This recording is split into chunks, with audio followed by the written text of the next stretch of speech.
Okay. Now I think we're good to go. Possibly. Maybe. Potentially. Question mark. We will see. I'm going to wait until people start joining and then we will get to it. Let's see.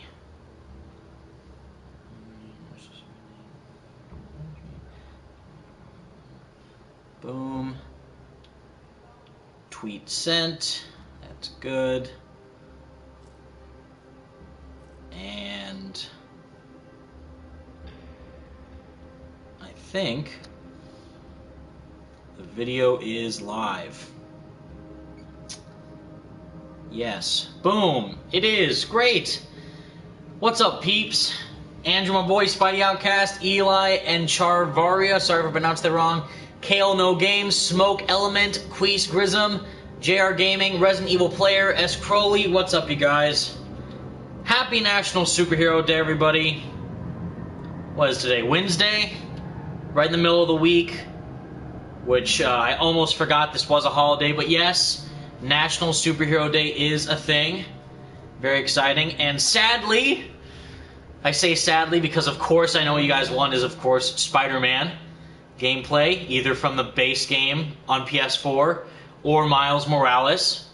Or what I, again, have said numerous times, the moment, whenever that may be, that I get a PS5, I'm going to pretty much milk the remaster and Miles Morales like crazy with content. So, comparison videos, playthroughs, you know, live streams, walkthroughs, gameplay footage of the game with the PS5, face comparison, obviously, Miles Morales, graphic comparisons, ray tracing on, 60 FPS on, 60 FPS performance mode, RT mode on, compare both of them, and deem whether or not the remaster and even Miles is worth buying the PS5 for. So whenever I get the console, I will do so many videos about those games, don't worry. I promise. I wanted to do it when it came out in November of last year. Didn't happen since I don't have a console. But whenever I end up getting one, you can guarantee from me, I promise you I should say, that I will give you more content for Spider-Man. But we've already done those games, is what I'm trying to say. We've played the first game and all see 1,000 times, right? I've talked about them 1,000 times. I love talking about it. And we did the same thing with Miles. We 100%ed both games and all the DLC. So we're kind of good there, right? And I've done previous live streams where I've played Genshin Impact and Persona 5, either Royal or Strikers, but that doesn't really seem to get you guys going as much as Spider-Man does. I understand. So I thought, you know what? The event is happening right now with Marvel's Avengers. The game, which is obviously doing fantastic, and there's no issues whatsoever surrounding it. Obviously praised up and down by fans and critics alike with no issues at all. Obviously I'm kidding, but no, it's just like, we have to do something with this game. We all obviously want it to succeed. It's just that everything that has been happening with it, with the creative director leaving, lack of sales, poor/mediocre reviews, and leaks upon leaks with the skins of the MCU, with the Endgame outfits pretty much for Black Widow, Captain America, and I think Hawkeye with his Ronin suit. I'm waiting for the Iron Man armor, personally, to see what that looks like in the game, but, yeah. You know, I thought, why not? It's National Superhero Day. We gotta represent some superhero. I would obviously want to do Spider-Man, but we've already done a lot of Spider-Man, so I thought, you know what? Now's a good time to jump into Avengers and just try and see how it is currently doing on PS4. Again, I'm playing on my PS4 Pro, not my PS5, because I don't have a PS5. And I will already say off the bat, I need the PS5 version of Avengers just to get those faster loading times, because holy smokes, it took, like, I'm not even kidding, like a solid 5 minutes just for this game to go from the start to load into the helicarrier, or the shield outpost. Like, oh my god. It takes way too long for this game to load. Atrociously poor loading times on the PS4 Pro. So the PS5 SSD is surely going to come in handy. I'm playing Hawkeye because he's the lowest on my team right now in terms of hero level. I think, or power level, I should say. Hero level is all level 50 for all my characters. Power levels for the gear. So we need more individuals on the team to get higher. Let me see really quick. Oh wait, no, that's not the, right here. Select hero companion. So right here, my builds, I guess you could say, where, by the way, I always compare it to Genshin Impact, which is the far superior version of this type of live service game. If you guys haven't played it, play Genshin Impact. It's a free-to-play game. It's a live service, you know, looter brawler like this. Except it's, again, free and it's way more fun. And they just included a new story content patch update, again, for free, and it's fantastic. So here we have Kamala Khan, level 143, power level. She's getting pretty high up to 150. Hulk, 118. Iron Man, 149, so he's the closest to 150. I probably should finish him off, but whatever. Black Widow, 134, kind of, again, in the middle level. 136 for Cap, that's surprising for me. 138 for Thor, that's, you know, I'm surprised by these numbers. I thought they were going to be lower at first, but they're actually pretty high. Hawkeye, 63, and Kate Bishop, 50. Yeah, so you can tell where I stopped playing the game. Pretty obvious by seeing my builds. And I also hated that the skins in this game are glitched because the mouthpiece, as you see for Hawkeye in the bottom left-hand corner of the profile picture, has the sweet face cover, and this was a free suit, so of course I'll wear it since they give it for free instead of just the normal base one. But for whatever reason, when you start a match or you know, a level or whatever, it takes off the mouthpiece, which doesn't make sense. Warning, power level low. I thought I was... oh no, someone just joined the team. Sorry, whoever joined, if someone was playing to team up with me. I'm going to do this solo first, just kind of talk about National Superhero Day. And the rumor, singular, by the way, singular rumor, not plural, which is why I didn't do a video about it, not a specific, flat out, you know, edited, recorded, 10, 12-minute long video that you usually see from me on the channel. Because it's a singular rumor, not plural, where there's multiple sources and it feels like that there's a lot of stuff that can kind of bounce off and give some validity to the claim. No, it's just one asshat online saying they're going to make a Marvel fighting game, you know, with Injustice.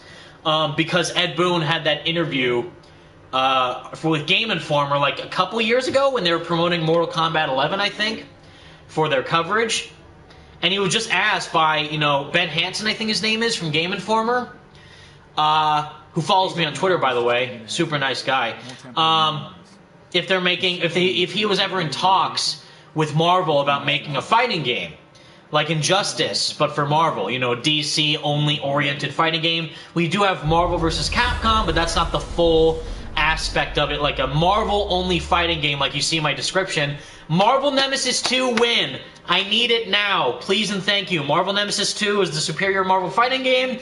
I will hear no other debates because that is a legitimate fact that cannot be disputed, okay? This is just how it is. I'm kidding. If you like Marvel vs. Capcom, that's fine. I'm just saying Marvel Nemesis is fantastic, and I don't care what anyone says. But the reason why I say this asshat on Twitter, Daniel Richmond, is because he's the guy, if you remember, which I vividly do, who went online claiming twice that the Avengers game, before it came out, was going to be at the Game Awards and at E3 2018 for Square Enix's presentation during that year when they had their big blowout. And also for the Game Awards 2018 as well, saying, oh, they're going to have a Marvel thing there. And instead it was Ultimate Alliance 3, and then it didn't show up at all for E3 at all. Also, I love how the neck part was glitching for Clint. Did you guys just see that? God, I love how these skins glitch all the time. But my point is, the reason why I'm not making a video or a, you know, edited instance about the NetherRealm fighting game for Marvel is pretty much two reasons. One, I suck at all NetherRealm fighting games, and you see I just choose a different suit just to fix it with the mouthpiece, so now he looks better. Which is so dumb they have to do that, and that they still haven't patched that, which is crazy. One, I suck at all NetherRealm games. That includes Mortal Kombat, Injustice, and Marvel or DC versus Mortal Kombat, which was a game which is kind of similar to Soul Calibur, which is a fighting game that I am good at, where it's a 3D-oriented fighting game instead of just the 2D stuff, which I always suck at.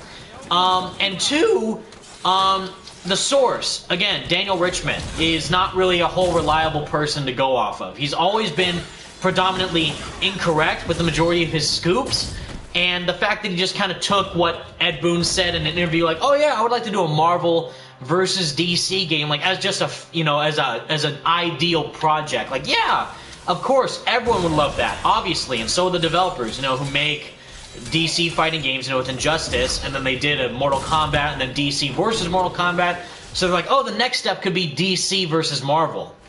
And I'm like, here, no, because it's pretty much like a legal impossibility unless they make a deal with themselves, with Marvel, Warner Bros., and NetherRealm, and seeing how they could all partner up for this one big project, because Warner Bros. Has done the Lego games, and that's kind of like the bare bones minimum of their partnership, though, because that's not really banking on, oh, you know, so that means Rocksteady can do a Marvel game now, right? No, because both, you know, NetherRealm and Rocksteady are what's called subsidiaries of Warner Bros., meaning that they are studios owned directly by Warner Brothers, meaning that they can only work on Warner Brothers related properties. And Lego, as a brand, kind of, you know, launches in that spectrum, which is why you see more DC Lego games than Marvel Lego games, even though we have Marvel, you know, Lego Marvel Avengers, Lego Marvel Superheroes 1 and 2. I already died, so that's a great start. But, you know, there's like Lego Batman 1 through 3, Lego DC Superheroes, Lego DC Supervillains, I think. So, and then all for like, even the Lego Batman, yeah, Lego movies. Even the Lego movie had DC characters because it's Warner Brothers related. And granted, because Warner Brothers made the film. But again, like, you didn't see Lego Spider-Man or any Lego Avengers. It was just Lego DC characters because it's all kind of under that umbrella of Warner Bros. So pretty much what I'm saying, just like how I've mentioned in other videos and live streams in the past, like, you're never going to see a Naughty Dog made Daredevil game or a Sucker Punch made, you know, Iron Man game or a Marvel game or a superhero game made by those developers, because they legally are owned by a company that cannot make a property that they don't have the rights to, the legal rights or the gaming rights for. The only character that is with that is Spider-Man, Sony, and Insomniac, because Insomniac now is a subsidiary company for Sony, because they are owned by Sony, and that's why all future Spider-Man games developed by Insomniac at the very least, or just even Spider-Man stuff in general, I think it's safe to say, is only going to be Sony exclusive. Or again, like Spider-Man is an exclusive character for Avengers only on PlayStation. So my point is, I don't think a Marvel NetherRealm fighting game is a legal possibility. I don't think it's happening, and I don't think it can happen. Would I like to see it happen? Yes. But again, as I've said, Marvel Nemesis 2, baby! Where? When and where? When and where? I'm there. When's Marvel? You know, like the Capcom meme for that. When's Marvel for Marvel vs. Capcom 4, since Infinite was a pretty lackluster game. Everyone's waiting for the next actual installment for Marvel vs. Capcom. I'm over here like, no, when's Nemesis, bro? When are the Imperfects coming back? When's Paragon? Where's my boy Brigade? Where's my boy Hazmat? I need them back. I swear to God, that would be the best Marvel game. Bill, you know, Eric Monticelli, you know, Lonnie, anyone, please. I would say Isabel and Becca, but they're not working at Marvel anymore. Marvel Nemesis 2, I beg of you, would be perfect. I swear. Alright, so that's pretty much the news. And if you guys missed it, and if you're just tuning in, welcome. Hope you're having a very happy National Superhero Day. We're just live streaming to Marvel's Avengers for some fun. I guess you could call it fun playing this game. I wouldn't, though. Hopefully you're having a good day with celebrating superheroes for movies, games, comics, TV shows. Even a recent audiobook, which they are going to do an audiobook for Miles Morales' Wings of Fury, which if you follow me on Twitter, you would probably have seen that, which is great. If you didn't read the book yourself, you can at least listen to someone read the book for you, which is a plus. That's coming out next month on May 25th, I think. And then tomorrow, I guess as a fun fact, if you keep up with the gaming news, is the State of Play for Ratchet and Clank Rift Apart. Oops, I'm on fire. Nope, did not mean to shoot the arrow. That's not good. And no, I previously thought maybe there was a slight chance we could see a possible slight tease at the very brief, slight aspect of a Spider-Man 2 hint or glimpse.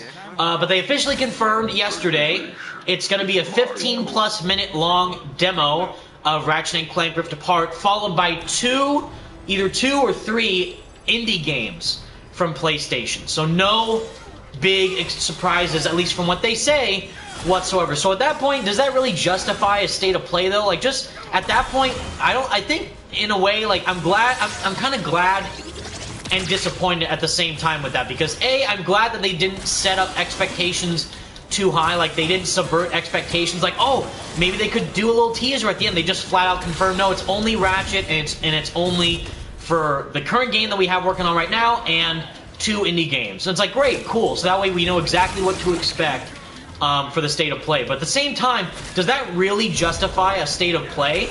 In my mind, I don't think so, and that's not to diss Rift Apart or the indie games, but it's like, why not just reveal them individually on their own spare time? You know, like, why does it have to be a big, like, oh, this is a big, brand new state of play for PlayStation that we haven't had in, like, a few months now, I think it is, and now they're just doing it for one big game, which comes out in, like, less than 2 months, since it comes out on June 11th, and it's April 26th, 28th, actually, I think, right now. And then, you know, we get that next, and then also the frickin' indie games. I'm like, well, that's cool, but maybe not make it like a big presentation event. Just say, oh, it's, you know, the thing. I'm also about to die, which is not good at all. Where's any health? I don't have... There's no, like, health pickups anywhere, and I don't like ranged characters at all, so it's kind of why I'm just retreating right now. But yeah, you know, cool. I'm excited. I love the trailer. Rivet is her name, played by the wonderful Jennifer Hale Shepherd / Black Cat from the 90s Spider-Man show, one of my favorite actresses of all time.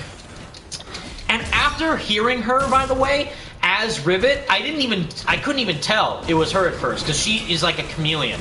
You know, Jennifer Hale, she's a fantastic voice actress. And she also voiced Mary Jane in the 2000 Spider-Man game, you know, Spider-Man 2000 made by Neversoft.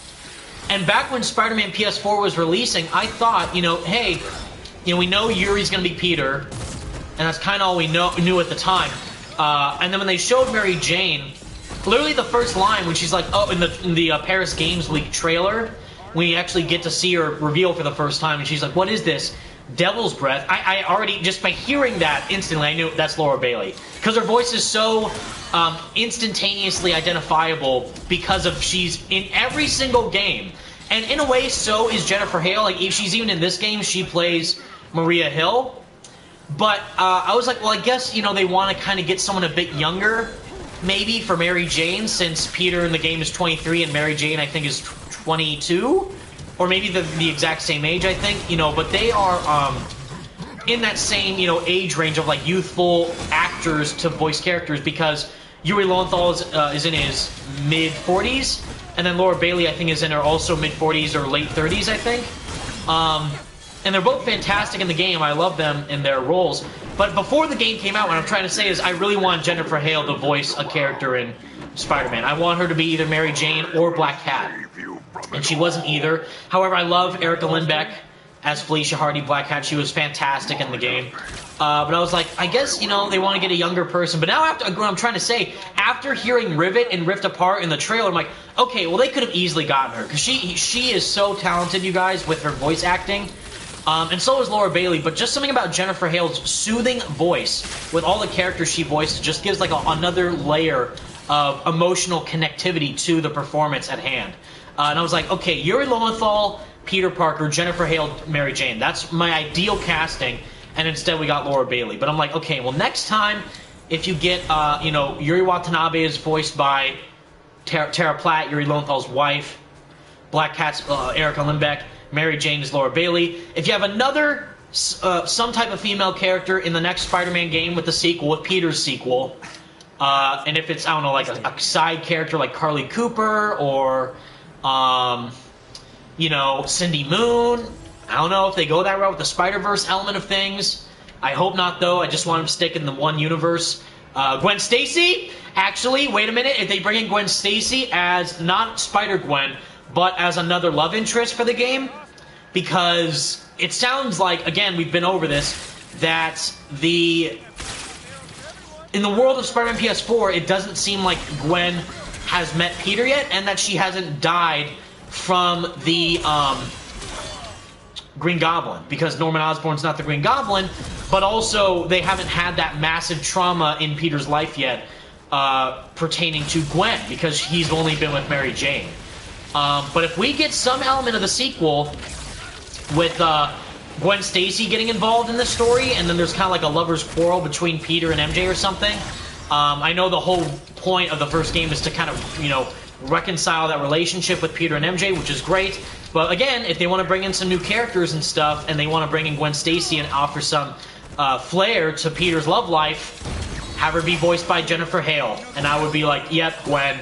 If Black Cat doesn't return, and Gwen Stacy's in the game, she's voiced by Jennifer Hale, yeah, I would say Gwen. That's instant, for sure.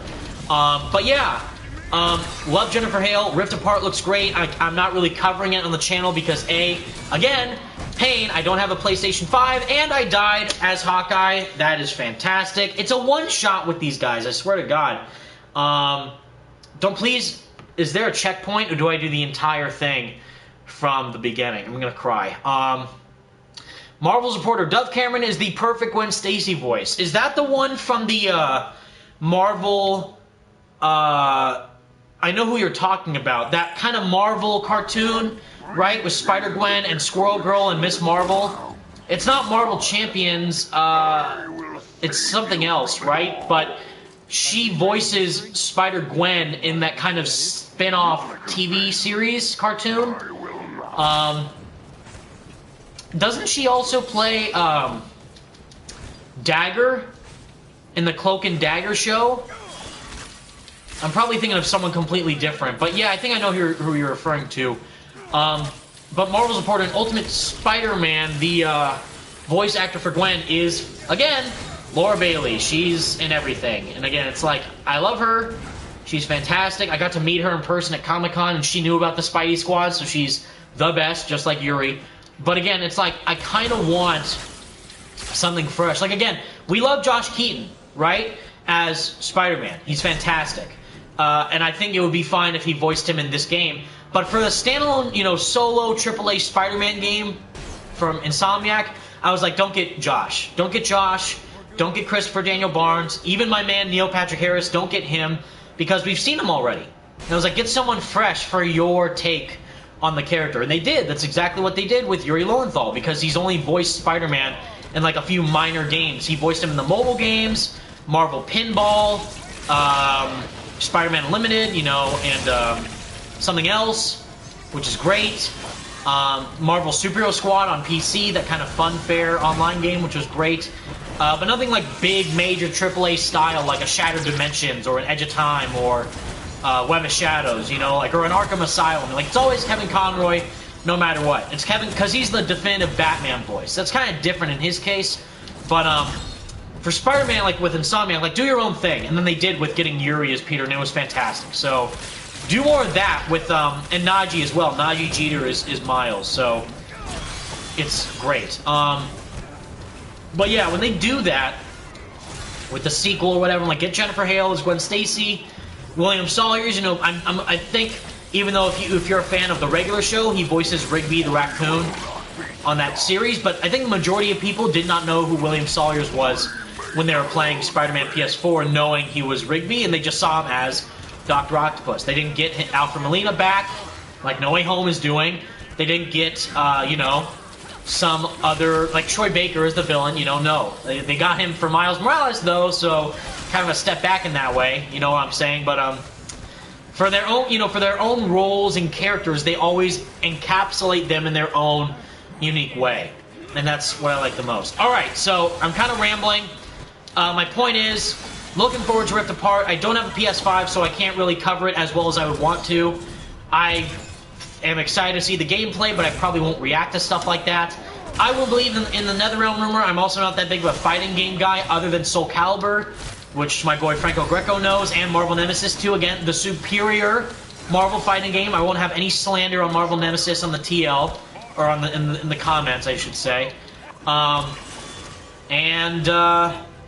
Yeah, no state of play Spider-Man surprise is in store for tomorrow, because it's most likely going to be just focusing on Ratchet and Clank Rift Apart, and that's fine. So, with that out of the way, live stream's over. No, I'm kidding. Live stream's still going.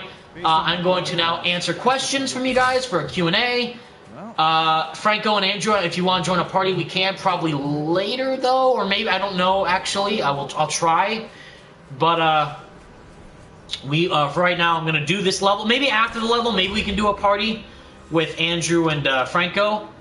Spidey Outcaster and Franco, I should say. And if you guys in the comments have any questions for the stream about Spider-Man or Avengers or Marvel games, Marvel movies, Marvel comics, Marvel shows, even though I should say I, again, have not watched a single episode of WandaVision or the Falcon and the Winter Soldier. However, I've been keeping up with what's going on, so like I don't mind getting spoiled for those shows. So like the second that they showed the Falcon suit or the Captain America suit in the finale of the Falcon and Winter Soldier, I'm like, sweet, because it looks cool. Anthony Mackie is a legend. Super deserves to be in the spotlight as Captain America, not Falcon or Black Falcon or Captain Falcon. He is Captain America. And I thought the finale, from what I saw, was great. I didn't see, again, the full show since I don't have Disney Plus as a service on my TV or server and all that. But, yeah, Blasty, my boy. Everyone go follow and subscribe to Blasty. Persona 5 reigns supreme. Yes, it does. He just got Persona 5 Royal and Strikers, and he's playing them in his spare time, and he's having a blast. And rightfully so, because the game is fantastic. Spidey Outcast, that Falcon and Winter Soldier finale was amazing. I bet. It looked really cool. The action when I saw, you know, the sequences of him flying in the suit with the shield. Even with John Walker, Wyatt Russell. Shout out to my man Wyatt Russell for doing a great job of being an sympathetic antagonist in a way, and not like, oh, he's just like some racist scumbag being camera. Like, no, he actually had a lot of depth from what I saw to his characters, like a soldier with PTSD, and Lamar as well being his partner, and his kind of Bucky, and then he dies, and he kind of lets that get to his head of being Captain America. And this freaking Hulk bum rushes me, Maestro, come on, dude. But Wyatt Russell is a great guy, like, as an actor and as a person in general. Shout out to him in Black Mirror, which is a show I'm a big fan of. That's how I was first introduced to him. I really thought he was great in that show. I'm like, oh, he's going to be like a dickhead Captain America. I think that's going to be awesome. But he's U.S. agent in the comics, so... and then they show him in the black and red, you know, U.S. agent suit by the end of the show. He's like, with, you know, Julia Louis-Dreyfus, Elaine, you know, from Seinfeld, saying, we're not going to need a Captain America, we're going to need a U.S. agent. Like, ba-boom! There's my boy, getting his own series, by the way, please.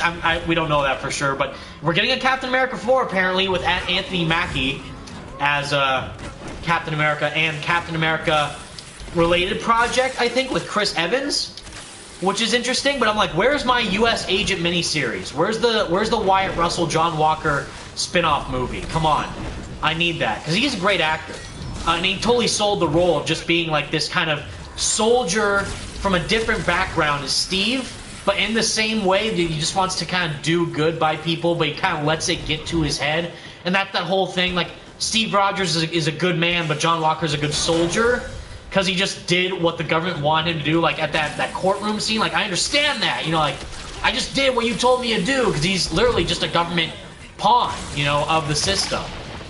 And he just kind of just takes orders, you know, like a good soldier, and does what they tell him to do.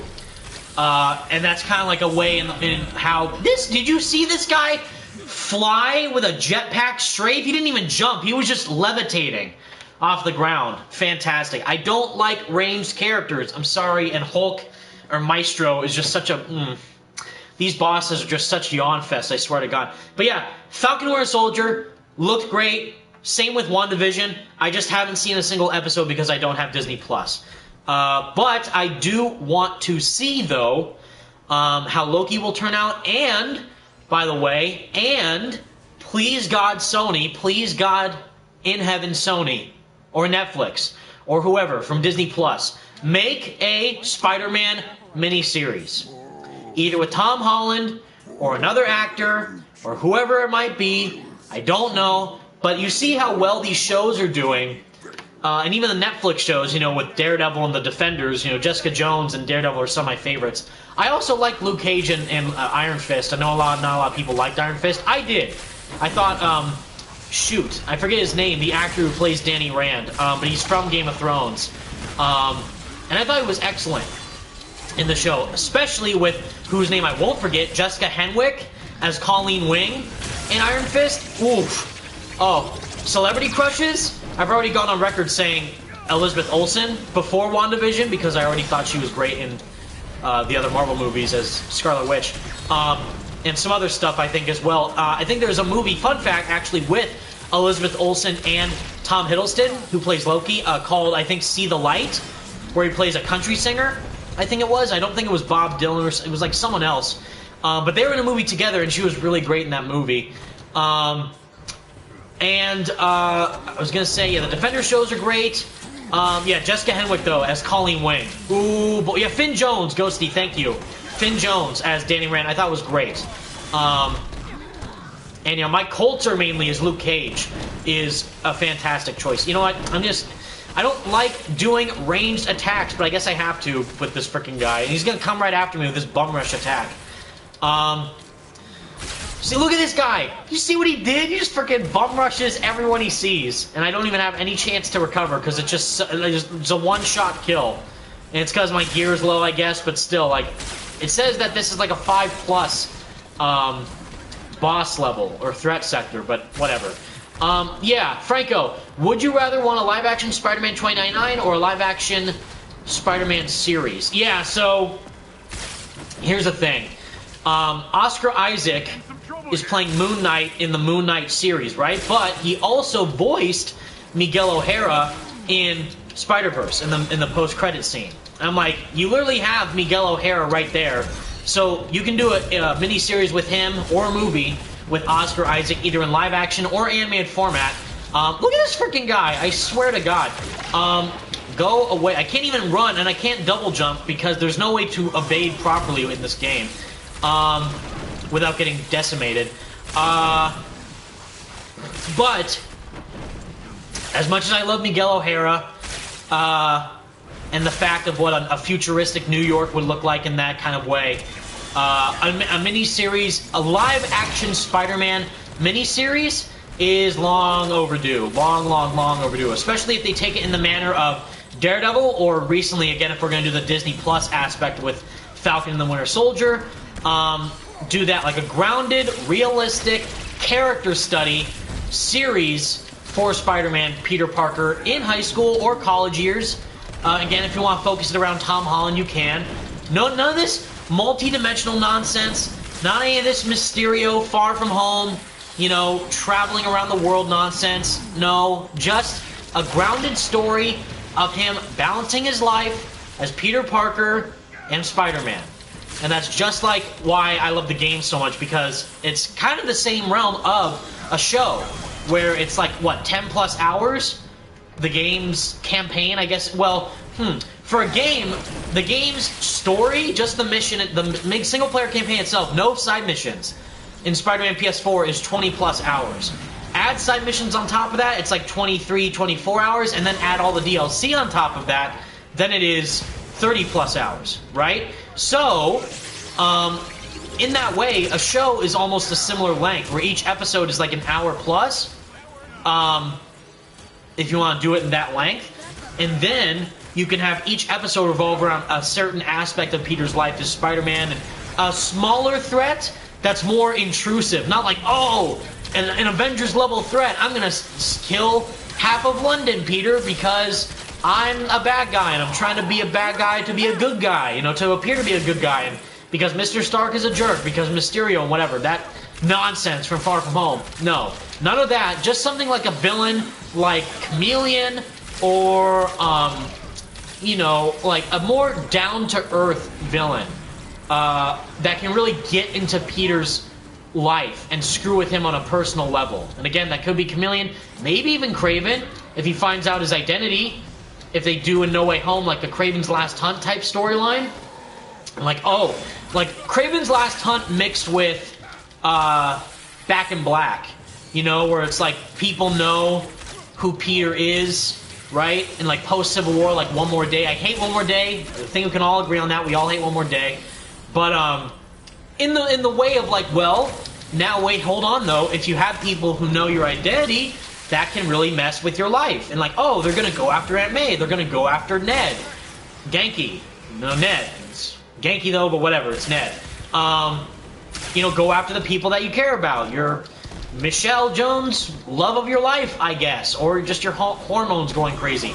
But you know, like really, like Daredevil it up, pretty much. Like the Punisher aspect of Daredevil Season 2 was so good because it really messed with Matt's ideologies of like being Daredevil, like, you know, don't kill, I don't do killing, you know, like, but Punisher's like, no, get rid of the scumbags, because, but then wait, if you kill the scumbags, you know better than the scumbags yourself, like, well, that doesn't matter, they had their chance, and it's like, it's a way, it's a surefire way, I put them down, you know, you go, great. Thank you, Clint, for dying in one hit, excellent. Oh, this game.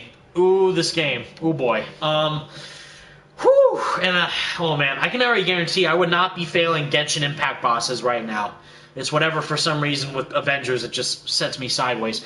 70 people on the stream. What's up, guys? Hopefully you're having a very happy National Superhero Day. Leave a like in the stream if you're enjoying. Subscribe to the channel for more streams and videos. We previously talked, if you just joined, welcome, and if you missed it, we previously talked about the rumored NetherRealm game rumored Marvel game, fighting game made by NetherRealm, where I pretty much think it's not going to happen because I think it's a legal impossibility between Warner Bros., NetherRealm, Marvel, Disney, and all these companies. And as we've seen, they've mainly done DC/Warner Bros. Related properties with Injustice, with Mortal Kombat, with DC versus Mortal Kombat. So I don't think a Marvel property pertaining to NetherRealm making it would really work that much.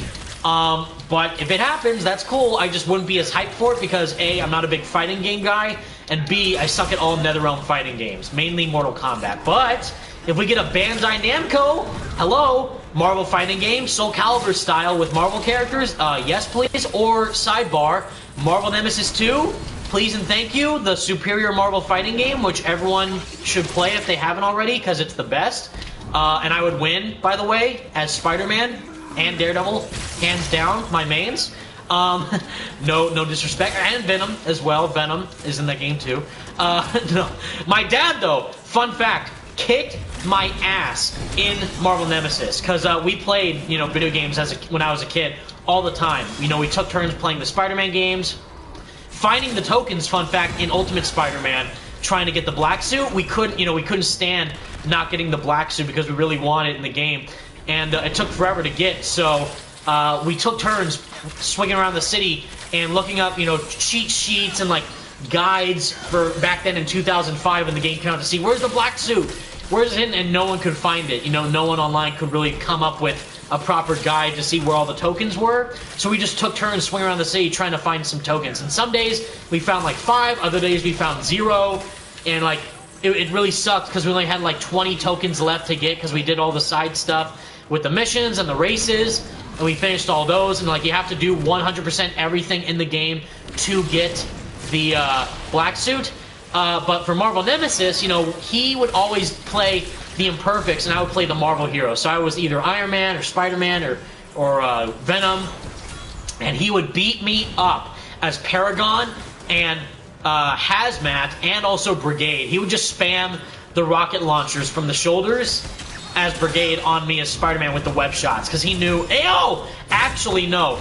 Johnny Ohm, discount Redneck Electro. Johnny Ohm is his main, actually, because back in the day there were things called demo discs where they had a demo of Marvel Nemesis that you could buy at the store and play, and it was just the 2 characters, Spider-Man and Johnny Ohm at the time, before the main game came out. We played as them together, and of course I was going to play Spider-Man, so he always played Johnny Ohm, and he beat me quite a lot as Johnny Ohm. Like, Dad, how are you doing so good? Like, I'm just spamming buttons. I'm like, of course you are. So those are his mains. A little fun story there about him whooping my ass in Marvel Nemesis, which is why, the exact reason why I need Marvel Nemesis 2, so I can play with my dad again. And who knows, maybe one of these days I can get him on the stream and we can do a video game together. Maybe Soul Calibur, because then he is also a fan of Soul Calibur. Who is he main again? I main, let's see, I main Keelik because he's so easy to control.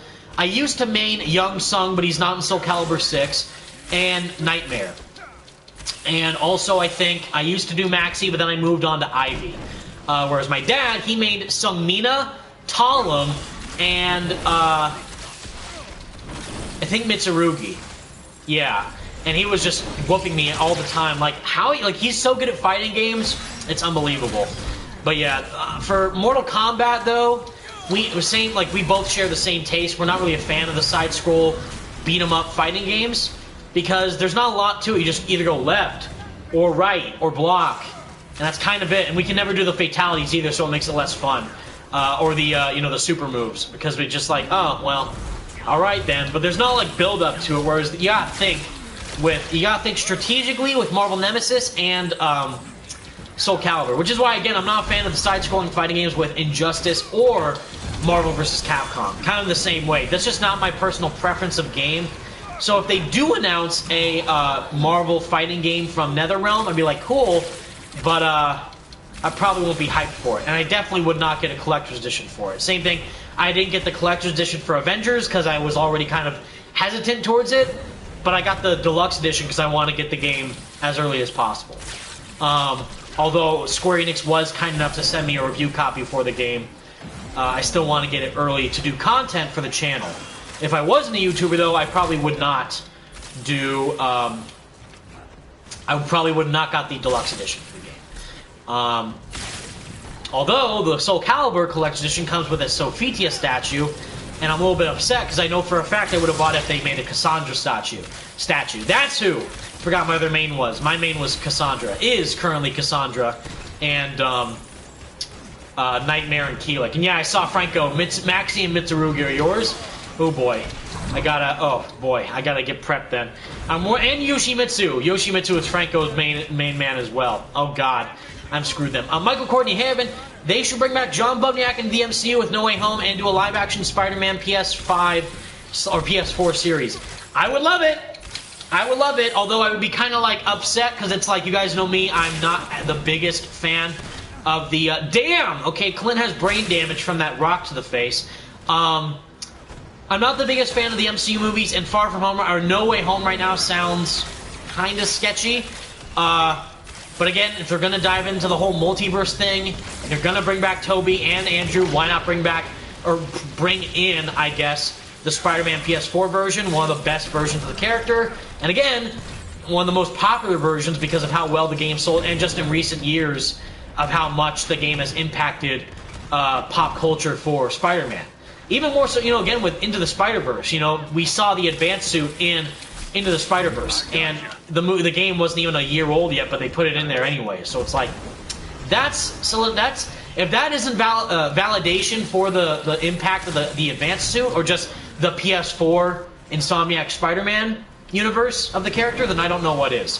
I'm trying to get this freaking health pickup. I don't know why you didn't get it. God, can I beat Maestro, please? I'm so sick of this boss. These bosses are so boring. Lock on! He doesn't even have, like, a missing mark. He just gets him in 2 seconds.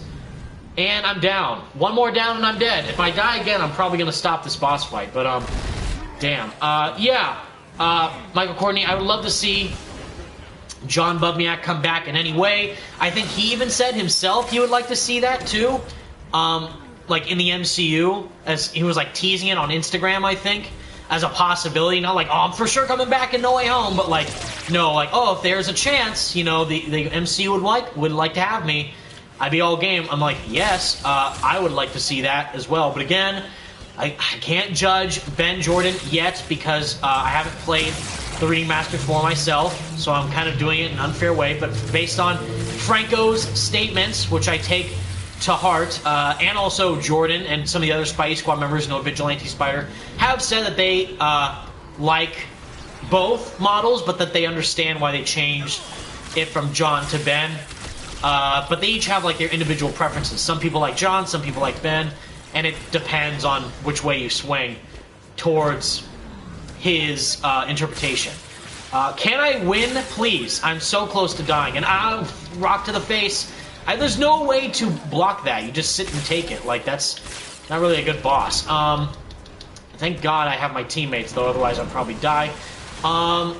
Let's see. But yeah, I would like to see John back. But a mini-series, again, like Chameleon, or who's another, like, close to the ground, not super... Okay, great. So, I'm gonna stop. I'm probably not gonna rage quit, but I'm gonna stop this boss fight, because that was ridiculous. He just one-shotted me. Like, there's not even any strategy to the bosses. You just, you know, wail on them with the health bars. There's no innovation when it comes to thinking strategically. There's no team-up moves you can do with your teammates, either AI or whatever. That was the third time, right? So I'm probably gonna stop and go to a different boss, please. Yeah. Executive, I'm sorry I pronounced that wrong. Nemaya?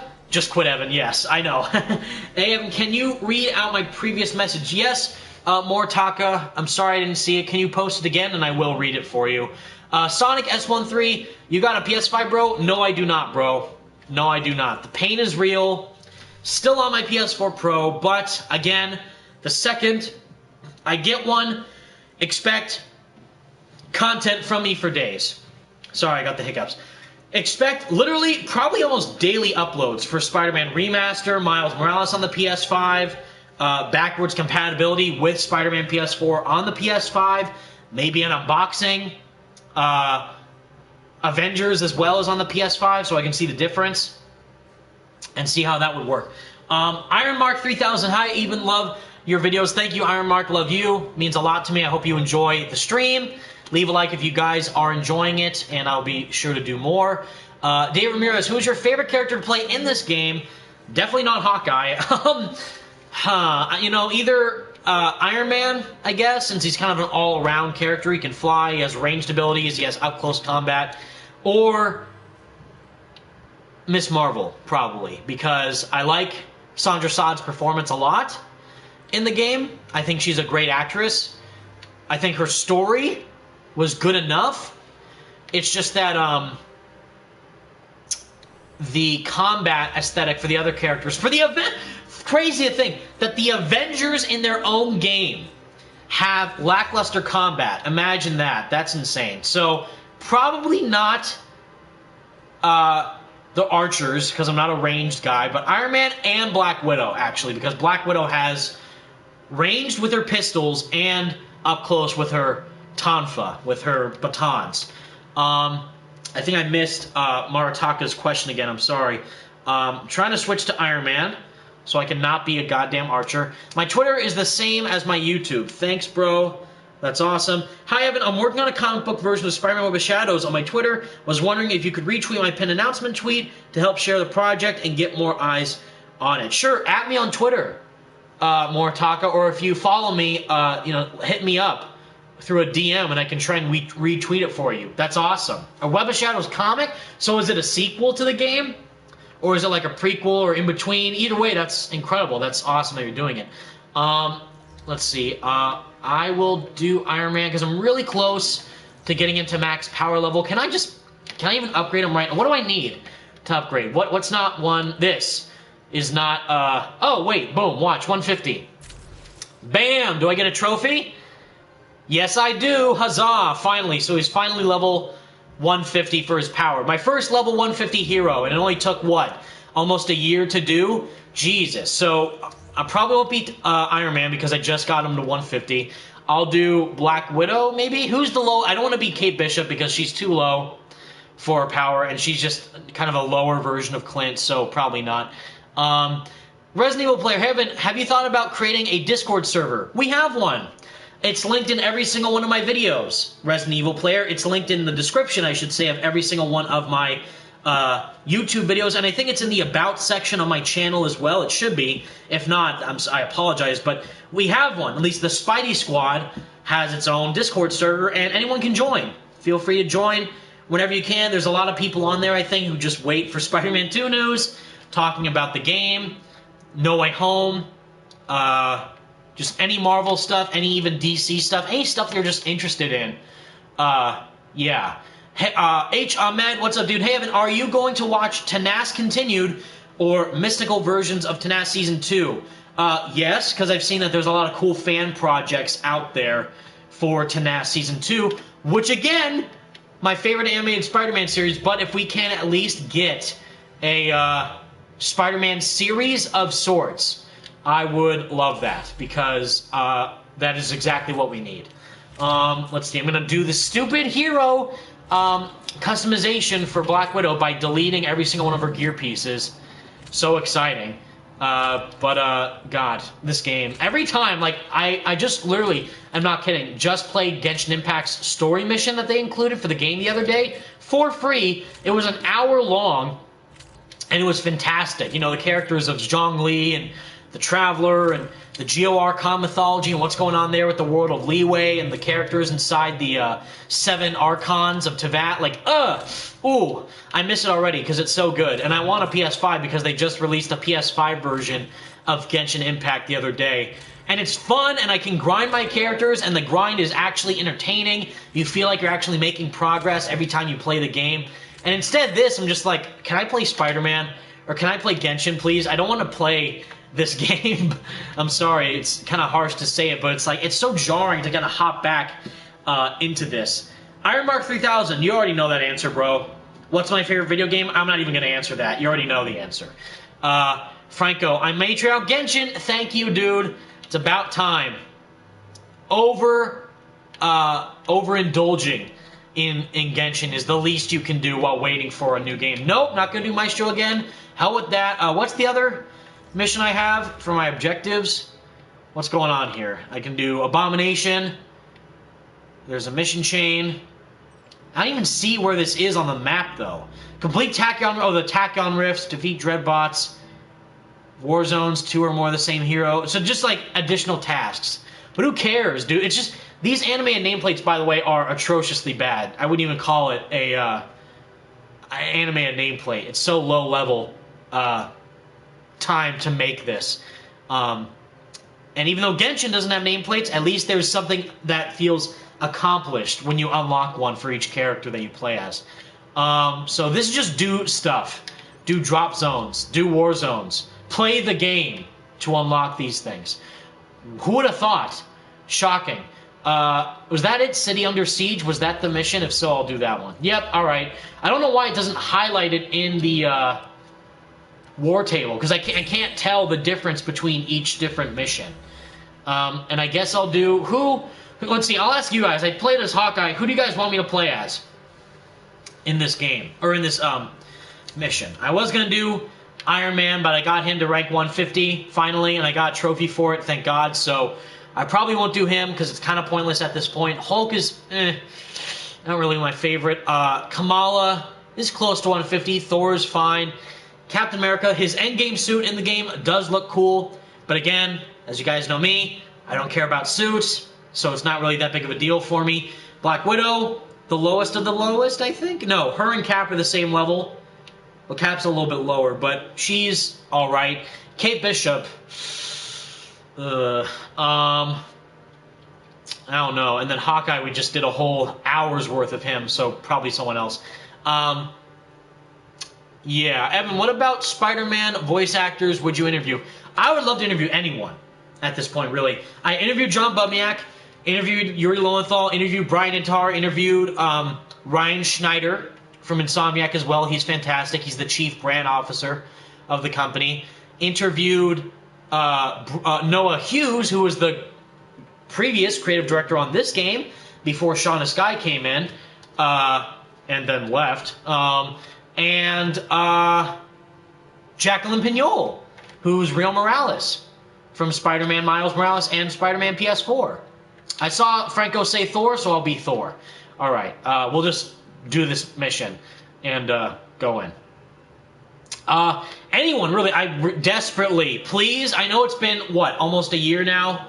We're getting closer to a year since the remaster came out and the face change occurred. The face change happened on September 30th. That's when it happened. But anyone, either Ben Jordan or John Bubniak, I would love to interview and get their insight about what exactly went on with that. I would also love to interview Najee Jeter. I would love to interview Brian Horton about Miles Morales and his involvement as creative director. Bill Roseman as well. Just anyone, really. Even from Avengers, like the main cast of the team with Nolan or Troy Baker or Laura Bailey, Sandra Saad. She's great too. They're fantastic. Yeah. Franco, are you excited for E3? Yes and no. Yes, because it's games, and I love games, but no, because none of the main companies I want to see games from are there. Now, Square Enix will be there, I think. I don't know for sure, but if they show something for Avengers, it's like, oh, great.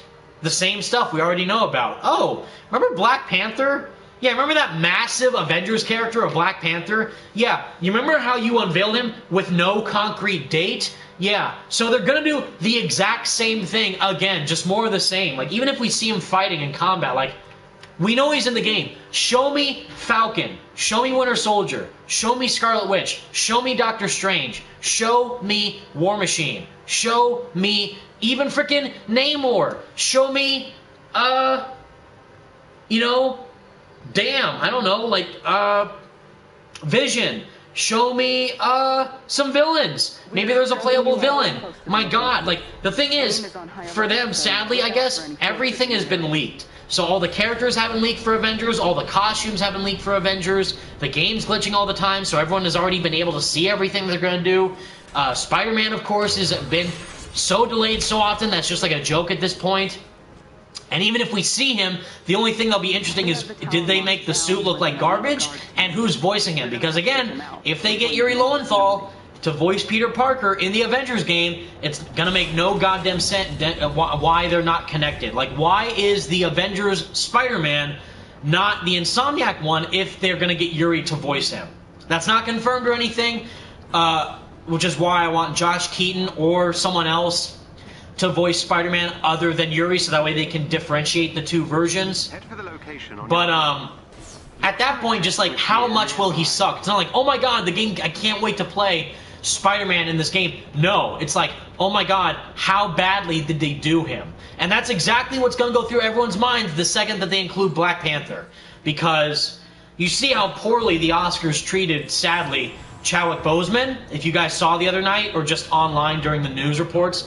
The Oscars are pretty much garbage nowadays, and that's even more apparent because of the lack of viewership for the Oscars this year compared to the other years, and the fact that they just kind of shoehorned in a little weird Chadwick Boseman tribute, but it didn't really feel genuine. It felt just kind of like not fitting for him as a person, and the legacy that he brought as an actor, and just as an individual, not even just as an actor, just as a person. And it was weird. So if they include Black Panther in this game, the same thing with Spider-Man, they're going to compare it to the most popular version of the character. And that's, of course, who else but Chadwick Boseman. And, of course, that's why we have, what's his name? Christopher Judge, Kratos, voicing T'Challa, which is a great sign. His costume looks cool. But if they do his story wrong, or Wakanda wrong, or just fighting more stupid AIM robots, and not doing anything different in Wakanda compared to what we're doing now in the game in New York City, hurry to intercept the team. There's going to be some issues. I'm telling you right now, there's going to be some massive problems with how it will be received from fans. And same thing with Spider-Man. You thought it was bad comparing, you know, the previous on-screen versions of Spider-Man. You know, oh, Tobey's the best, Andrew's the best, or Tom's the best. Me, I'm already like Cloud9 over here. Yuri Lowenthal, Spider-Man PS4 is the best version I've ever seen of the character, and also Tenas.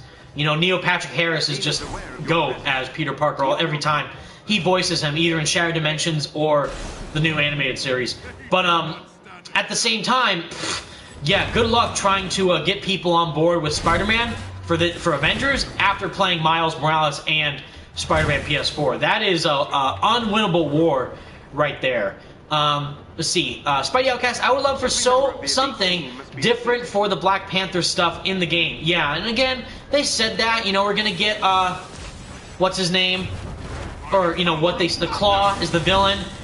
For his villain sector, new enemy types, a new biome with Wakanda, obviously, new villain. You know, I already said that with Claw. So new stuff. I guess this is again their kind of Anthem 2.0, their kind of revitalization of the game. They're calling it an expansion. They keep going on like, oh, this is the biggest edition you'll ever see for our game. Later, like a year later or something. So it's like, okay, took you long enough, but it's like, will it really though? Because the game, the way what people want, like, oh, I want free roam in Avengers. I wanna go into Manhattan and just explore the buildings in the city and have a broader scope and fly around faster and have a customization system. It's like you're asking for a completely different game. The problem is that game literally cannot happen because of what we already have going on here with Avengers as is. Like, people wanted Spider-Man PS4 with Avengers, and the second that they unveiled the game, and the second they even announced the developer for the game, Crystal Dynamics, I said, you guys are not going to get that game ever. I mean, look at the Tomb Raider games, look at what they did with those linear-based, story-driven games. Newsflash, that's the exact same thing that they're going to be doing here for Avengers. What they did for Tomb Raider. Not a free roam experience, not something like Mortal Kombat or Injustice where you have a customizable gear system. No, it's just skins, gear loadout with statistics, which is so boring and stupid at the bare minimum because they're copying off Destiny. They're not copying off Avengers, they're copying off, they're not copying off Injustice, I should say. They're copying off Anthem, Destiny, and Division for a live service genre. Because we knew about that from the job listings back in 2018. I'm like, guys, this is the type of game we're getting. You're not going to see something like Spider-Man PS4 from them. And it's exactly what we got, except 10 times worse. So, yeah. When they say Black Panther is an expansion, I'm like, it better be. Sorry, but even though it's a free expansion, good on them, but you're not going to get a lot of players if you don't deliver on your promise. And that's exactly what's happening now with the Tachyon Anomaly event that's in the game, an event which is only a limited time for a game with little to no players, which is, again, stupid. I don't know who is in charge of these decisions and who has the job to do that, but I'm over here like, guys, literally put in as many modes as you can to get people to play your game. Even if it's something like the Tachyon Anomaly, at least it's a new mode of sorts, but it's a time trial. The fact that they, like, the first big content drop for their roadmap is a limited event is ridiculous. That is the dumbest decision I've ever seen for this game. More so than the Battle Pass, because they gotta make money somehow, but, no, the fact that the first big roadmap event is a limited time event when it easily can just be a part of the fundamental aspect of the game is ridiculous. Let's see, Michael Courtney, Square Enix lying about Avengers is like Simon Krieger lying about New Form. Yeah. Oh boy. Oh boy. In New, what is it? In Roxxon, we're here for you, right? Yeah. No. Incorrect, sir. Not on my watch. Yeah, it's obvious. Like it's like they're lying through their teeth. Like you can see it from a mile away. Kind of like the same thing. Like, well, we got the face model for Peter Parker to do motion capture to better suit Yuri Lowenthal's performance, and I'm like, that's a lie because Sony made you do it because they want him to look more like Tom Holland because they bought Insomniac. I'm like, you can think whatever you want, but I'm going off the factual evidence that I have from John Bumniak during the interview I had with him, and what he told me in person about how the motion capture process worked for him, and then seeing the decision they did with Ben Jordan to make it look like a different Peter when it's obviously just to be Tom Holland for money, it's like, no, I know what's going on. So, and I'm allowed to say that because A, that's my opinion, but also B, I talked to the man himself in person about his role in the game, saying that he did the motion capture work for Peter. Even though Yuri did the voice and the scenes that were all Peter in the game, John still put in his side of the work too. So there's a lot of aspects going on here. There's probably some truth to it that they want to get a better model for next gen, but the fact that he just so happens to look like Tom Holland, no, that's a forced decision by Sony if I've ever seen one. So for Avengers, it's like, oh, we did our own thing and we're not based off of looter shooter services because we know better from that. Meanwhile, they do every single thing that Anthem did except worse. So you see the problem here? Like, And even for the DC side of things, even Warner Bros. Montreal said I think the creative director of the game for Gotham Knights went on record saying like, oh, you know, ever since Arkham Origins, we always knew that we wanted to do a game like this with Gotham Knights, with 4 players, 2-player co-op with looter brawler elements with gear and all this stuff, and it's like, it's not live service, but it's kind of a co-op brawler type thing. And they're like, we always wanted to do that. Meanwhile, there's literal concept art of a 4th, well, at the time it would have been a 4th Arkham game from them before Arkham Knight came out, from Warner Bros. Montreal, which would have been a sequel to Arkham Origins. And they canceled the project because they then shifted focus to Gotham Knights. But they still were going to do it, so again, never believe gaming industry individuals. Like, when they say statements directly, it's like there's always something underneath the surface. Never take statements from them at face value. Never do that. Because that's just if you do your research about things like this, then you'll be able to tell fact from fiction. That's just simple knowledge. That's just common sense. Not to be like Ty Lopez with knowledge, but that's just saying, you know, like, where are they going to make these decisions that will either A, make them money, or B, affect the outcome of the product? And for them, it's just that they don't want to lose face amongst their consumers, because if they said, yeah, you know all the stuff that's been rumored with Warner Bros. Canceling projects, there's a canceled Rocksteady Superman game, there was a canceled Arkham game that was supposed to be a sequel to Origins from Warner Bros. Montreal, we didn't put out a game in years because they didn't want us to make a game, and then they want us to do, you know, Gotham Knights, and they want to make Rocksteady do Suicide Squad. Yeah, they're not going to say Warner Brothers is a bad publisher that's only released freaking Lego games in the past years. No, they're going to say they're great. We love working for our bosses. You know, we can't not lose our jobs, so they can't say anything negative about it. That's why, oh, we love the new model. It's like, okay. But if a funny fact, you know, like, if you look between the lines, you know, read between the lines with what happened with Brian Intihar, where he went on Twitter that one day saying that it even took him a while to get used to the new model, because I don't think he wanted to change it. I don't think that he wanted to change how Peter looked, because they clearly got John for a purpose to make him look like a more mature Peter Parker. And they got John's aesthetic specifically for that reason. So, I don't know. You guys can think what you want, but I'm just saying there's a lot more to it than meets the eye. And that relates to not just movie or games, but also movies and comics and just anything in the entertainment industry. It sadly isn't as cut and dry as we would like it to be. Let's see. Eternal CMO. It's no secret game project. It's no secret game projects get canceled all the time. Yes, but they never open up about it until either A, the person at the company is fired, or B, they leave the studio for some reason. Like, remember the whole allegations movement that was going on in the industry? I think it was last year, actually, where they were saying that there were, women workers in the gaming industry that were being abused sexually from certain people in certain companies. Sadly, and again, sadly, you know, as much as we love the company, one of those companies was, in fact, Insomniac Games.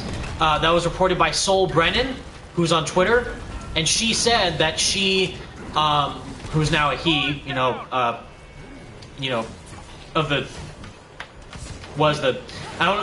not trying to be mean, but the proper term to identify as a them. Did we win? Well done, Avengers. What just happened? I thought we were like halfway done with this health bar. Okay, I guess we won. Anyways, Sol Brennan worked for Insomniac Games, talked about that there was abuse going on in the environment, you know, like sexual harassment stuff, allegations going on, and she left. Sadly, she left the studio because it didn't feel like a safe environment for her, and that sucks.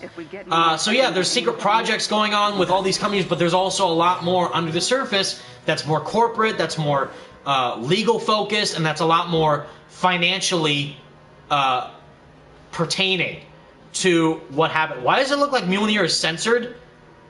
Does anyone see that? Or at least maybe it's the background. It looked like Mjolnir was censored for a second. That was weird. Odd. Yeah. So I don't know. It's a strange situation, you guys. I would like to see a lot more stuff from the industry, though. Be better. Be honest. Be more open with the consumers who are buying their products. And if they said, you know, we had to do a legal thing because Sony wanted us to make it look like more like Tom Holland, I believe you. Then I believe you. Not that the older model of a character from a video game that's less than 2 years old didn't work well for next gen. Meanwhile, they're going to remake The Last of Us Part 1 and probably make the characters look similar to the characters that they're going to be casting in the show. So, shoot. What's his name? Mandalorian? Pedro Pascal. I bet you, if they do The Last of Us remake for PS5, they're most likely going to make him look like Pedro Pascal, Joel. And then Tommy is going to be played by Diego Luna, I think, who plays Ghost Rider in Agents of S.H.I.E.L.D. I think they're going to make the characters, and whoever's playing Ellie in the show as well, whatever her actress name is, I bet you, I guarantee it, that The Last of Us PS5 remake is going to have the characters look like the people from the show. And then I'll be 110% confirmed at that point, guaranteed, reassured, that the reason why they changed the Peter models to make it look like Tom Holland. Same thing with, even with, I guess it's a different type of game. It's not as like AAA format as Avengers or Spider-Man, but the Life is Strange remaster, just like Spider-Man remastered for PS4 to PS5, is having the character models look the exact same. So I don't believe the face change reasoning for one bit. Let's see. Moritaka Ishida, you just want Abby dead. Oh, you're talking to someone else. I see. Denzel, Michigan, why am I still on about this? I didn't mean for it to get to that way. It just comes out, you know. But I'm also saying, again, reasons. The reason why I'm bringing it up is because I'm using it as a comparison for elements within the gaming industry that pertain to decisions that developers make to change or modify or shift focus for the development of certain projects that are being worked on. That's kind of what I'm saying with how they did the face model, but also for, again, what I was just talking about previously with Warner Bros. Montreal canceled Arkham continuation, Arkham Origins, not Gotham Knights, but an Arkham Origins sequel, canceled Superman game from Rocksteady. We do know the Square Enix deal with Marvel Games is supposedly going to be making a Guardians of the Galaxy game next. You know, so if they do that, that would be cool. I just hope that they can not make it anything like this, like Avengers, but make it something more unique and engaging. I would like to see that and see what they can do down the line for future Marvel installments. And same thing with the fighting element. Like, can they legally do it, though, with NetherRealm and Marvel? We will see. But yeah. But no, and again, I don't mean any ill intent towards Insomniac or Marvel or anything like that, but I'm just saying the actual legitimate facts that have occurred within the gaming industry that are still happening to this day, and that you as a consumer should just be more open and aware of. Just be more knowledgeable and even research about things like with Ratchet and Clank Rift Apart, for example. Like, that game looks cool. It's on a PS5, on the PS5 as an exclusive game for the console. But what's going into it? Well, you know, if you watch the live streams and the developer discussions that they have on Discord and the state of play that's coming up and interviews, I'm just saying, like, learn about things you're interested in. And that way you'll be 10 times more influenced to see, and invested even, to see where they go next. Like, oh, if you watch a Spider-Man movie, I would say there's like a 70 to 80% chance you're going to watch an interview between the actors to see what went into making the movie, right? And maybe like, oh, look up articles like Tom Holland, Spider-Man No Way Home, what's going on there? What's the set like?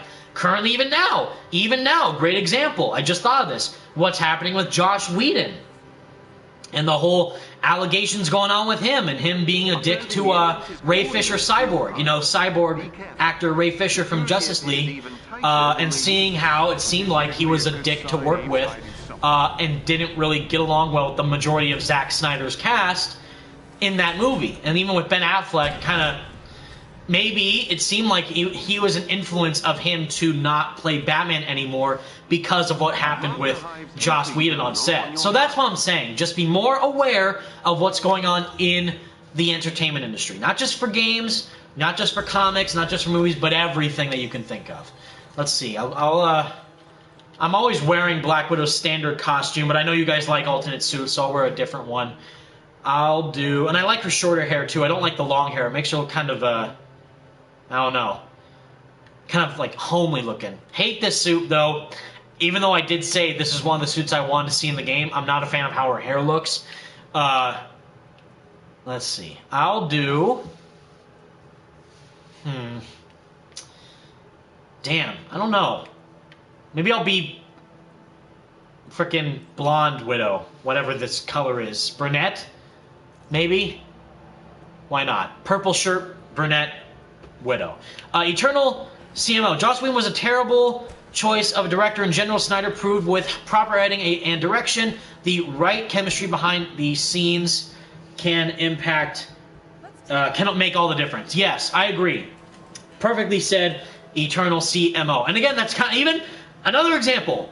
Marvel, Avi Arad. Is he a jerk or not? We don't know because we don't have all the information. There's been talks of the meddling of Avi Arad being the sole reason, apparently. Not everyone's favorite director, John Watts, apparently. But I guess Avi Arad, one of the main producers on these Sony Spider-Man movies, for the decision as to why the MCU Spider-Man has had no mention of Uncle Ben, and they're not really focusing on the financial struggles of Peter Parker, you know, like the duality of his character. You know, Peter Parker wins, Spider-Man loses, Spider-Man wins, Peter loses. That whole amazing element of Peter's character that Insomniac perfectly understands to a T. Bill Roseman, like, you know, people like Kevin Feige a lot, and so do I.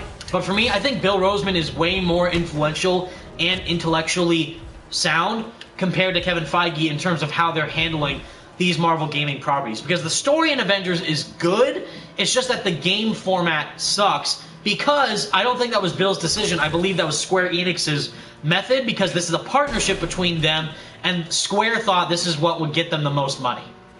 Notice the massive difference in quality between Spider-Man and Avengers, because Spider-Man was published by Sony, which is a company that understands how to treat a property with respect. Sony Interactive Entertainment, I should say. Phone's ringing, guys. Sorry, can't really help that. It's how we do in these streams. It's always a raw occurrence. You never know what you get, just like opening a box of chocolates.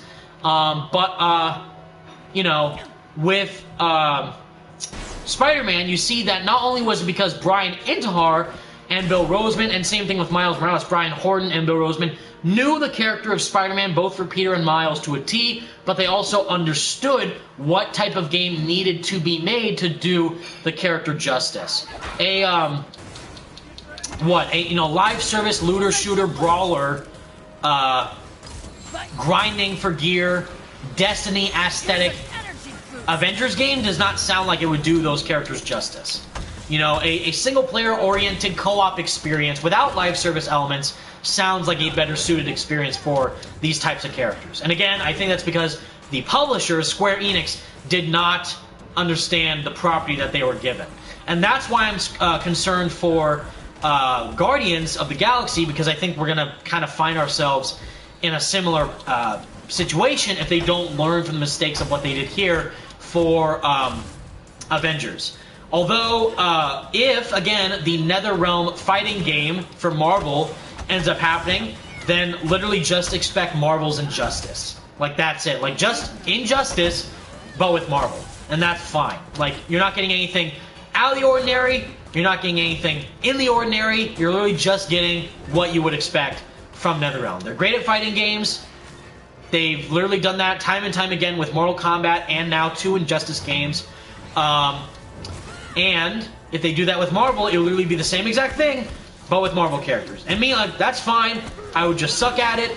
I probably wouldn't play it as much because I bought Injustice 2. I was planning, fun fact, to do a charity live stream with the boys, the Gotham Knights, Slickmoth and Salvage and Iron Gen, playing Injustice 2. I still have it, I think, downloaded on my PS4, but we never got around to it because A, our schedules never panned out, sadly, but B, I suck. I suck massively at side-scrolling fighting games, at specifically NetherRealm fighting games, and I cannot even land a single combo with any character. I just spam square and triangle, and I think circle as well with any character I play, and I never win. Even with button mashing, I still never win with those fighting games. So it's a struggle. Moritaka, Avirad is such a confusing person. One thing I'm dead sure on is that he gaslit Sam Raimi into including Venom. That's a fact.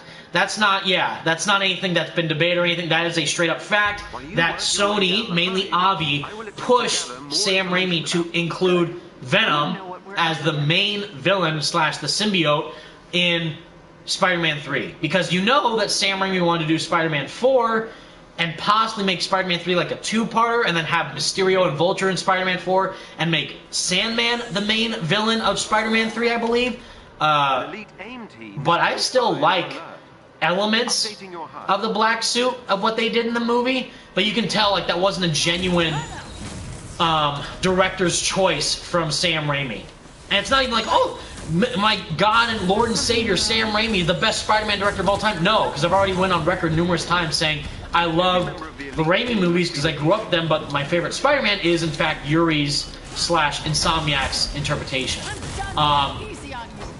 But you see, again, it was the director's decision to get Ryan to do Spider-Man because he understood the character and all that for the game, and incorporating that to a free roam, open world narrative inclusion with Peter and his relationship with Otto and even Mr. Negative and Mary. All these great character dynamics. It's so good seeing that dichotomy, mainly between the character of Peter and Spider-Man, treating them as two separate people, which you definitely should if you're making a massive character study, pretty much, of these characters into a video game or elongated story format. And it was fantastic for Spider-Man PS4 and Miles Morales. So yeah, it was fantastic on that part. Eternal CMO, yeah, Spider-Man 3's whole second half felt really shoehorned and rushed. The Peter Parker scenes when he got taken over by the symbiote were pretty cool. Yeah, see a chump, you know, like, stuff like that's great, because you just can't hate on, like, you know, emo, evil Toby, because it's like, oh, finally, you know, because mainly, it does have to do with a little bit of, like, just kind of like that fan dream in your mind, like, finally, we get to see Black Suit Spider-Man in a movie, and just hearing any, even if it's, like, cheesy with, like, I'm gonna put some dirt in your eye, or, like, you know, like, kind of like, Peter flirting with Betty at the Daily Bugle, like, I'd love to shoot you sometime. Like, come on, bro. Like, that's so cringe. But at the same time, it's kind of funny because it's like, well, at least we get a type of black suit Spider-Man in some shape or form. And we're probably going to have to wait until, what, 2022, 2023 to see it again in Spider-Man PS5, you know, Insomniac Spider-Man 2, which we need badly. And my hope and dream, as I've said numerous times, make evil Peter the forefront of the narrative. Make Symbiote Spider-Man the main antagonist of the game, if that makes sense. I want Venom, obviously. I want to see Harry become Venom, not Eddie, but mainly Harry turn into Venom, because I think that makes so much sense in the narrative spectrum that they've set up in this universe. But mainly have Peter struggle, you know, with his own self, with his emotions on a personal level, dealing with Aunt May's death and having that come back to haunt him with the symbiote's influence, corrupting him and having that power consume him in a way, and learning that, of course, lesson. Not to just blatantly rip off Spider-Man 3, but do something with the symbiote aspect that we've never really seen before in any way, shape, or form. And for the narrative of how good it's already been with these previous games, with, you know, Spider-Man PS4 and Miles Morales, and clearly how Brian himself is going to be leading the sequel's, you know, story and just being the creative director for the whole project. And he was in an interview saying, like, I know how special that suit is, and we want to kind of save a story just for that because it's one of the best Spider-Man stories out there. He knows. He knows. My man knows what's up. He knows exactly what to do. So, again, in Insomniac we trust. They know exactly what they're doing with these stories for Peter and Miles and Spider-Man as a whole in these games. It's going to be amazing to see the black suit on next gen, only with the PS5. Need that badly. I can't wait.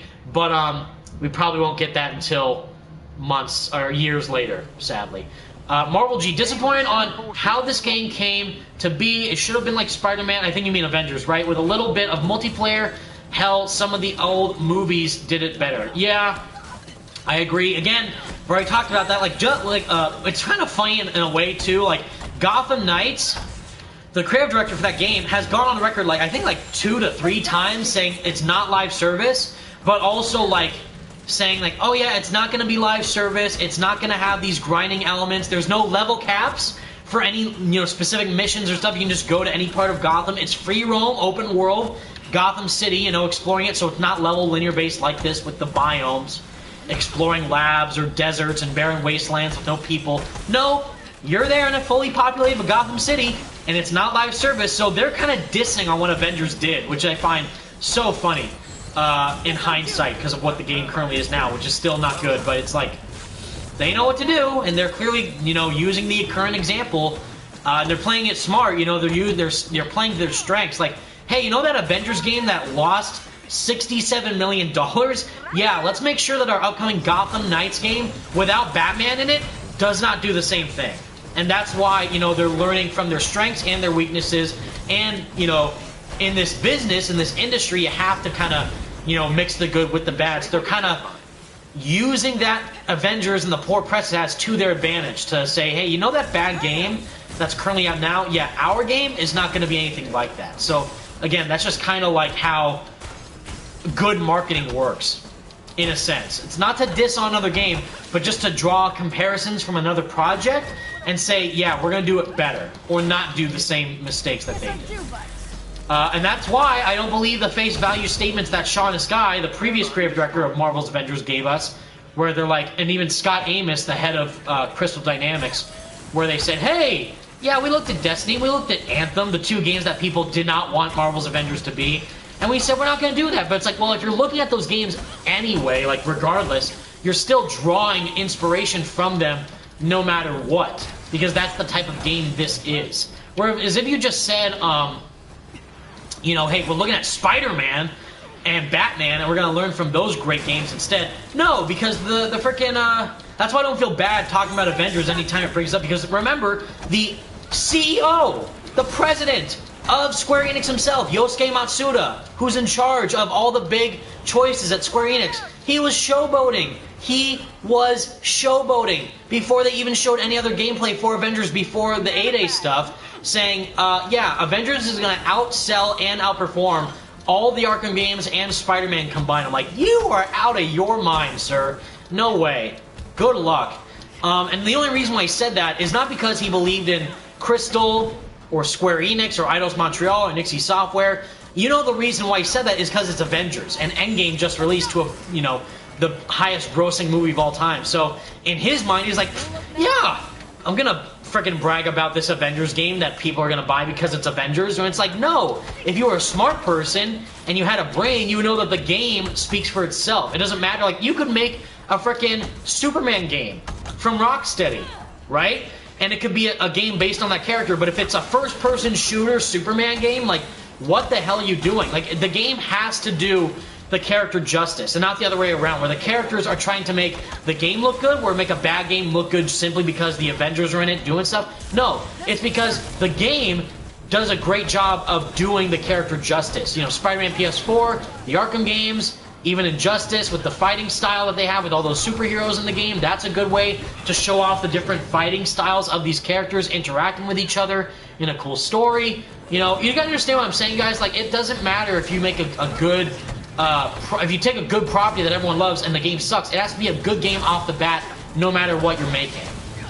And that's what they don't understand. That's what the, at least the president, which I don't know how he became president with that mindset, of Square Enix, thought of during the time of this game's production. And it's kind of stupid.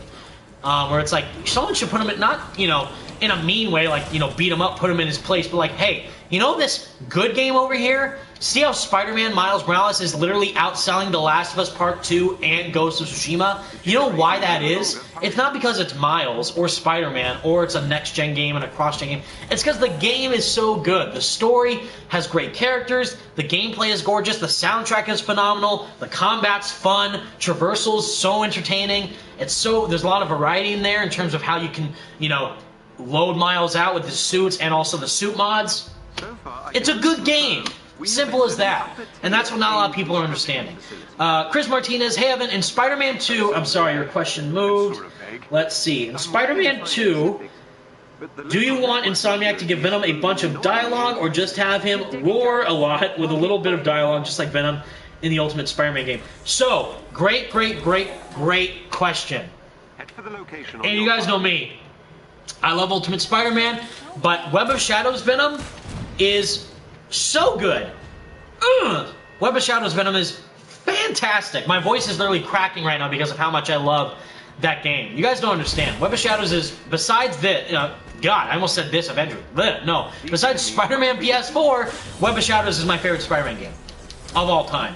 Mainly because of how Venom is portrayed. And people are like, well, Venom isn't really meant to do evil stuff. He's kind of like an anti-hero. And to that I say, yeah, but at the same time, the symbiote is its own thing. They say we are Venom, you know, Eddie and the symbiote. But I think the symbiote is more so of a villain to Peter than Eddie is. Because Eddie's just kind of under these negative influences from the symbiote that's impacting him more without him really realizing it. And later on, you know, we see that with his son in the comics. Him kind of turning to a brighter path with being anti-Venom, of course. But, you know, and Flash Thompson's also Venom. So they try and make Venom like this good guy who's misunderstood. But really, it's an evil alien being. You know, the Clintar. And there's all this, of course, weird comic stuff. Like, really, well, it was Deadpool who first wore the black suit in Battle World, and that made it become crazy. So really, it's not really the Clintar's fault that's crazy. It's because Deadpool wore it in, like, that one series, but they didn't really talk about it that much. And all this weird stuff. But really, headcanon, with all that you know, forget the comics. Just for a second, just the main core character that was first introduced to us with Venom is the symbiote's connection to hatred, to rage, to despair, to depression even, to sadness, to pain. And it feeds off all that. It loves that. It nourishes off of that and makes it feel empowered. Like, you know that feeling you may get in like a kind of a messed up way, but like, say for example, you see someone that you know who you don't really like too much, like in school, for example, not like a bully, but just like a fellow classmate you might find annoying, or he's kind of a jerk or whatever, and something bad happens to him, like, haha, you got your, you know, your car got in a wreck, right? Or like, oh, you know, your score on a test was an F. You know, you failed your midterm exam. Haha, suck it. You know, and I passed. I studied. I prevailed. You feel good off of their pain, right? So that's kind of like, I don't personally. I'm just saying like that as an example for some nut jobs out there. But like, that's exactly what the symbiote is, right? It's an entity fueled off of suffering. And that's what I need to see from the symbiote in the game. Because what we do know is that it's this, right now, it looks like it's more influenced off of the Ultimate Comics, right? Where it's not an alien creature, it's more like a synthetic, man-made material from Oscorp to save Harry because of his disease, right? So I think it's going to go more towards the Ultimate route than the alien route, which I'm fine with. But the same way, the same notion to what I just said applied to the symbiote in the Ultimate Comics, where we didn't really say we are Venom, you know, it just kind of made Eddie go nuts, like, oh, Peter, my Frisbee, you know, right? Like that messed up sequence in the comics where he starts turning into Venom, right? So in that sequence, what is he thinking of? That's exactly my example, is what is Eddie thinking of during that moment in the Ultimate Comics? Well, he's thinking about killing Peter. He's not actually, you know, correction, he's only thinking about Peter. Like, Spider-Man, Peter, you lied to me, Peter, and then he even goes back to his childhood, like, my Frisbee, you stole my Frisbee, like, he's just so mad, he can't even think straight, because he literally is focused on Peter, Peter, Peter, Peter. I want to do anything I can to ruin Peter's life, because of how he stole my father's work with the suit, you know, he took it for himself, he took it for a test drive, you know, for a joyride, pretty much, and saw him on the news with the symbiote on, and taking out Shocker, and all that. Like, that's my freaking suit, Peter. What the hell are you doing? And he sees him at the, you know, the lab in the comics, right? And he then gets the suit for himself. Like, he had another sample of the suit in another vault, and he wears it and becomes Venom. And he, notice, became Venom, the monster, because he was more aggressive, more raged, more strengthened by hatred to go after Peter as Spider-Man, and that trait enhanced Eddie tenfold with him putting on the suit in the Ultimate Comics. And that's what I want to happen to Harry. Not Eddie in the game, but Harry Osborn and Norman. sharing this connection, like, oh, I love you, son. This is for your own good. What if Harry, you know, he's going to Europe, which was the tank, right? So if he's going in there with this suit, helping him, so to speak, he's been in there for like a year, by the way. So during this whole time, what has been going on in his head? He's just been lying there. Like, has the suit kind of like been talking to him in a way? Like, he kind of feels like there's another presence with him there. Like, does he have a deeper connection with it compared to it just being some type of weird lab formula, kind of what they were trying to do in the Amazing Spider-Man universe, where it's like, oh, the spider venom, you know, like the Green Goblin serum is the venom from the spiders to really make actual Venom, like some weird nonsense like that. But no, having Venom be a character as like kind of roaring and being a monster, I actually think that's more realistic than like, we are Venom, we are the symbiote, you know, we are two entities, like I am the Harry and I am the symbiote, or I am Eddie and I'm the symbiote. I think it's going to be more like the properties of this substance encourages the wearer to be more negative and more outraged than usual. And instead of it being more like, you know, we are Venom, more like just kind of a roaring monster, but still like really creepy stuff. Like, what's the symbiote really up to? I don't think we're gonna get like a Web of Shadows symbiote invasion type storyline, you know, where it's like, you know, I keep thinking back to Web of Shadows because that whole scene was so good in Web of Shadows, where Eddie is so creepy, he's so weird, he's so into it too with the symbiote, because he's like, oh, Parker, after all, you're the mommy, because it's like, ooh, he's taunting him with the suit because they're expanding and they're growing their numbers with the different civilians getting exposed in the city, and then it's gross because then the whole city is overrun by symbiotes, and there's zombies, symbiotes in the city streets, which is crazy. But then it's like, oh, by the end of it, it's like a what? Freaking, what, I don't know, like 100-foot kaiju, 5-headed Hydra Venom monster. And it's like, it's so massive that it's even taken over Eddie as well. Like, I can't stop it. So it's like, this is so massive now that's even overtaken Eddie as a person. Way more so than what was before. Like, he just wanted the symbiote to get back at Peter and evildoers who he thought is doing society wrong. But still, it's like the kind of self-serving sense of justice that Eddie has inside is a lethal protector, right? He doesn't have any boundaries. He just does what he thinks is necessary and what he deems righteous for him. But I think we're going the ultimate route, where it's going to be a substance that enhances the traits of the wearer, and it's going to do something to him mentally that's going to mess him up really, really bad. But that whole scene, like, oh, you know, I'm feeling hungry, Parker, like, and it's cool. The coolest thing about Web of Shadows 2 and how insane the writers are for that game is because we only see Venom 3 times in the entire game, and the whole game revolves around him. Once in the beginning, once in the middle, and once in the end during the final fight, you know? And during the middle, it's where he's growing his suit. You know, it's starting to affect other people, and the pods are starting to grow around, and it's starting to spread across the city. But his presence is so massive throughout the whole game because the suit is with Peter. He's wearing the black suit the entire time because that is all Venom's fault. You know, the symbiote's fault transferring onto Peter during their first fight. And it's like, oh, look at me when I'm talking to you, like, oh, because I know this symbiote wants me to do something bad to Eddie because it likes me more than Eddie, right? That's why it transferred onto Peter in the first place. Like, if you're taking the other from me, I will take the girl from you. Because he's like, you better give me my life back, pretty much. Like, that's what the symbiote is to Eddie, because it's like, that's all he has, is that hatred. You know, kind of like Spectacular Spider-Man, like, Eddie, it's over, you can stop this, you can stop the hate. Like, I can't. It only likes me for the hate. And that's so true. It's so true. That line is so true, because that is the symbiote, and it's just evil incarnate. What I like to perceive it as is just, it brings out the worst in someone, and how that power can corrupt you without you potentially knowing it. That's where they got to take the story with Peter wearing it, with Harry wearing it, and what they do with it, and I'm so excited for it. David Ramirez, I haven't got to go. Had a great time watching and looking forward to the future content. Thanks a bunch, David. You're the best. Thank you so much.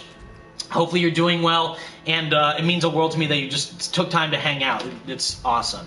Sam Sopian, kids, come meet Parker. Let's show Parker that we love him. Yes, dude! Yes, yes, yes. That's so good. I'm sorry I'm blanking on the voice actor who plays Venom in that game, but, so good. Even, like, Eddie Brock, and you know that, like, you know that they prefer normal Venom than anti-Venom, because anti-Venom wasn't even anti-Venom. in Edge of Time. They just did that because comics were kind of different at the time, you know, where Anti-Venom was all the rage. But in which is another reason why I don't like Edge of Time, Anti-Venom was just Venom. Because he was mind control. You know, he had the regeneration power, I guess, but he wasn't like, oh, Eddie, you're good now, you know, right? Because he was mind controlled by Walker Sloan with the chip, you know? And he just was evil because mind control makes someone evil. That's it. There was no depth to Eddie's character or anything like, Eddie, fight this thing, you know, you're better than it. It's like, well, what? Fight the control chip or the symbiote? Because really, at that point, it's just the same thing. Why not just have Venom in the game at that point if you're going to do, like, the same symbiote storyline? Like, Eddie, fight it! You know, like, from Ultimate Spider-Man. Or just any, you know, main comic with Eddie, like, or with the symbiote in general, like, you know, the power, you know, Spider-Man 3 again, like, the power, it feels good, but you'll lose yourself, right? But just something more impactful than that is what I want to see from the sequel, pretty much. Azrael Perez, will Miles bond with the symbiote? Ooh, I don't know. That would be something we've never seen before, you know, in the mainstream media, and he's going to be in the game, obviously, so... And again, that's the whole thing. That's what we've been talking about this in several different live streams and several different videos and all that. Like, what are they going to do with Miles? And are they going to have a sequence where either Peter wears the symbiote and is controlled by it, and you fight Peter as Miles, or you are Peter wearing the symbiote and you fight Miles as Spider-Man? Either one of those would be sick. I personally want to be Peter beating up Miles, because that would just be hilarious, and wearing the black suit, it's like, yes. And I'm sure, you know, beforehand we would already have worn the symbiote during the game's story, but you know that's going to happen at some point. I'm not even saying that as like a hypothetical, like, oh, maybe they could do that. Like, no.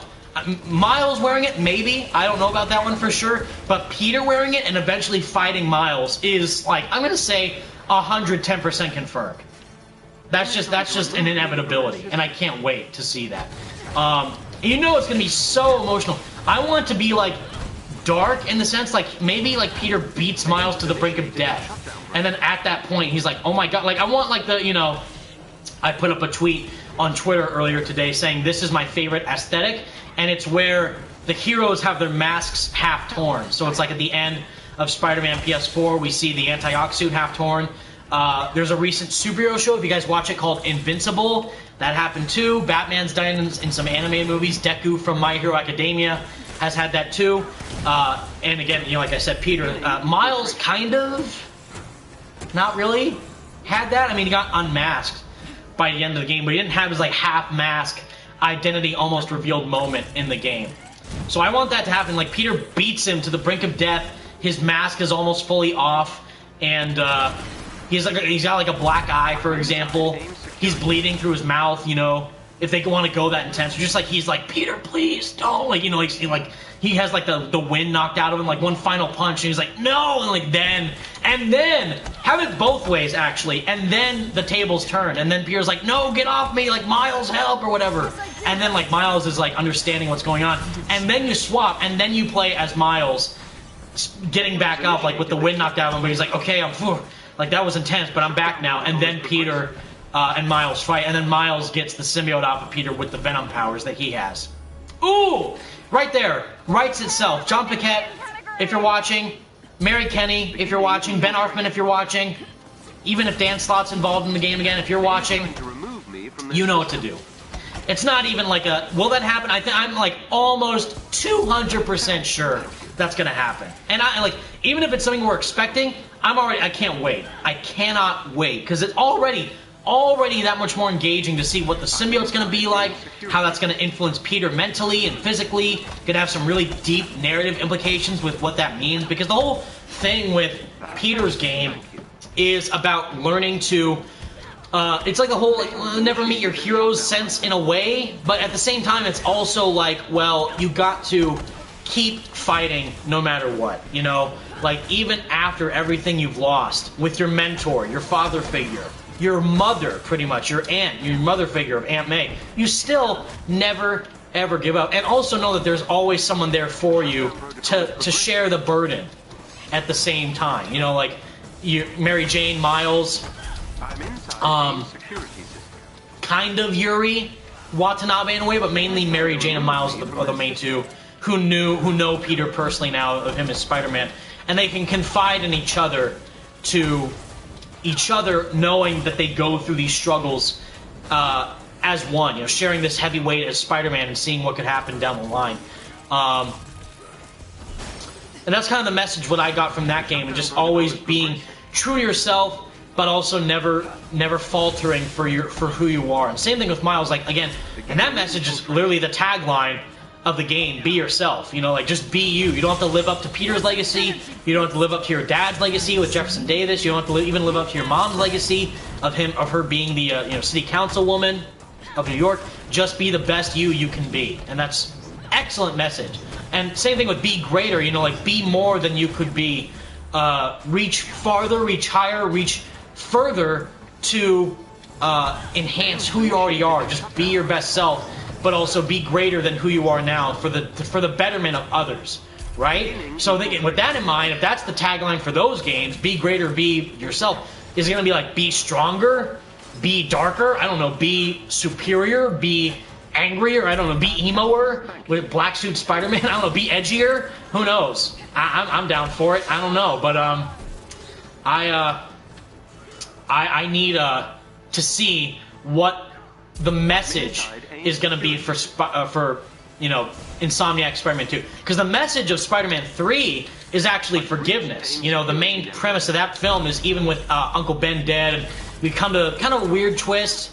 I'm fine with it. A lot of people think it was kind of I thought it was fine, because we get that amazing scene at the end of the movie between Thomas Hayden Church and Tobey Maguire with Sandman and Spider-Man, with learning to let go and forgive, and letting those emotions take over you, and like, no, you know, holding a grudge, like, you killed my uncle, what does that mean to you, married to you anyway, everything, you know, like that. So it got to Peter because of what the suit did to his mental state, right, and his emotional state.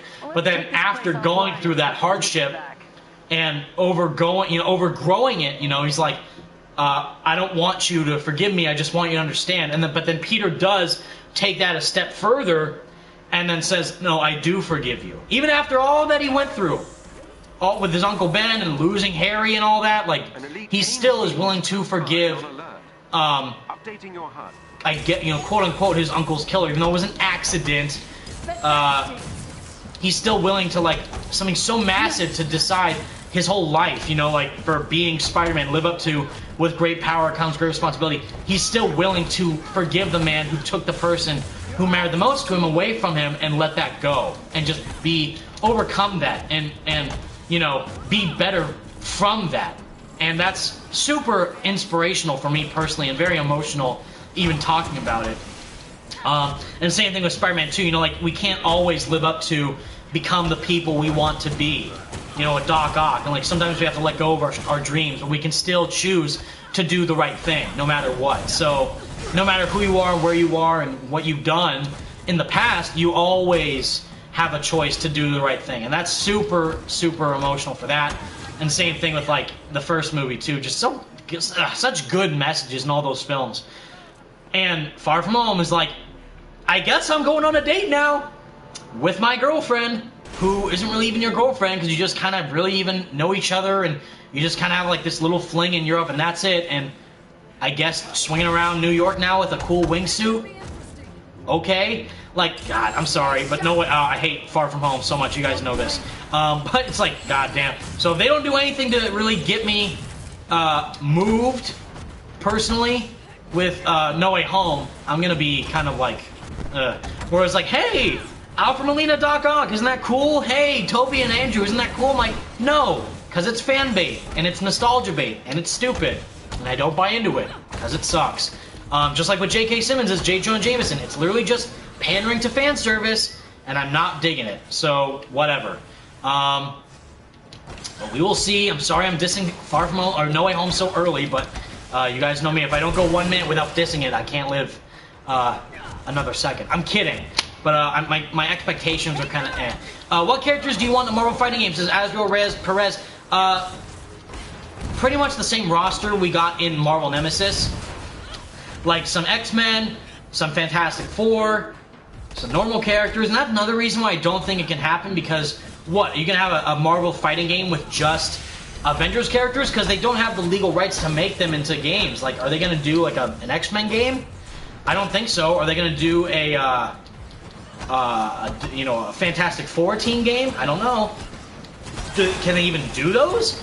Because it's mainly Fox related. I know Disney owns Fox now. Excuse me, but you know, I don't like the last time I remember seeing. Well, I guess Ultimate Alliance 3 counts, but in like a big mainstream game, I suppose. The last time I remember seeing the X-Men, mainly for a fighting game, you know, X-Men and Avengers and other Marvel characters in the same fighting game together, I guess, is Marvel vs. Capcom 3. Even with that in mind, Marvel vs. Capcom Infinite didn't have a single X-Men. It just had Avengers characters. Like, literally, like, the lowest roster of characters, I think, in the whole game.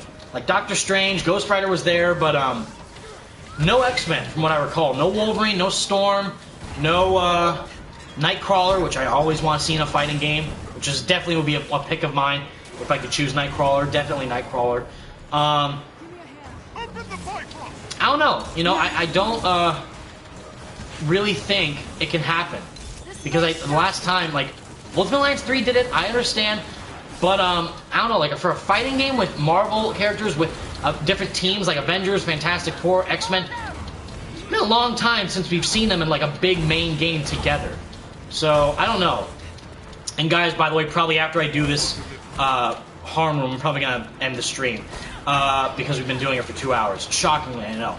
But, hopefully I've been able to answer any questions. Any other questions? Sorry if I missed any. Ashley Johnson would be perfect for Captain Marvel and Avengers. What do you think, Evan? Who voiced her in, well, in this game you mean? Sure, but who voiced her in Marvel vs. Capcom Infinite? Was that, that was Ashley Birch, right? Aloy, Chloe Price, I think. Kate Bishop in this. I think she voiced Captain Marvel in, Marvel vs. Capcom Infinite, I believe. I can't remember, though. But, yeah, I think, Ashley Johnson for Captain Marvel would be fine. But, I don't know. Maybe a bit too young. I would prefer Jennifer Hale, honestly. Jennifer Hale for anyone. Literally. I'm fine with anyone she voices. Oh, Bat Spidey Great Isle was Captain Marvel? Oh, okay. I thought she played, I know she's Catwoman in the Arkham games. I thought she played, someone else. No! That's right. She voiced Chun-Li, I think. Ashley Birch. I think? Maybe I'm wrong there, too. I don't know. I know Ashley Birch was someone in Marvel vs. Capcom, but I know in this she plays, Kate Bishop. I don't know, but yeah, let's see, Brian Engel. Spider-Man PS4 sequel wishlist and villains video. I have some ideas for it, too. So that's kind of where I'm at right now, Brian. Like, I would love, you know, I appreciate the support. But it's like, I saw this one comment, it kind of irked me a little bit, like, pfft, now you're just, like, the last video I did was,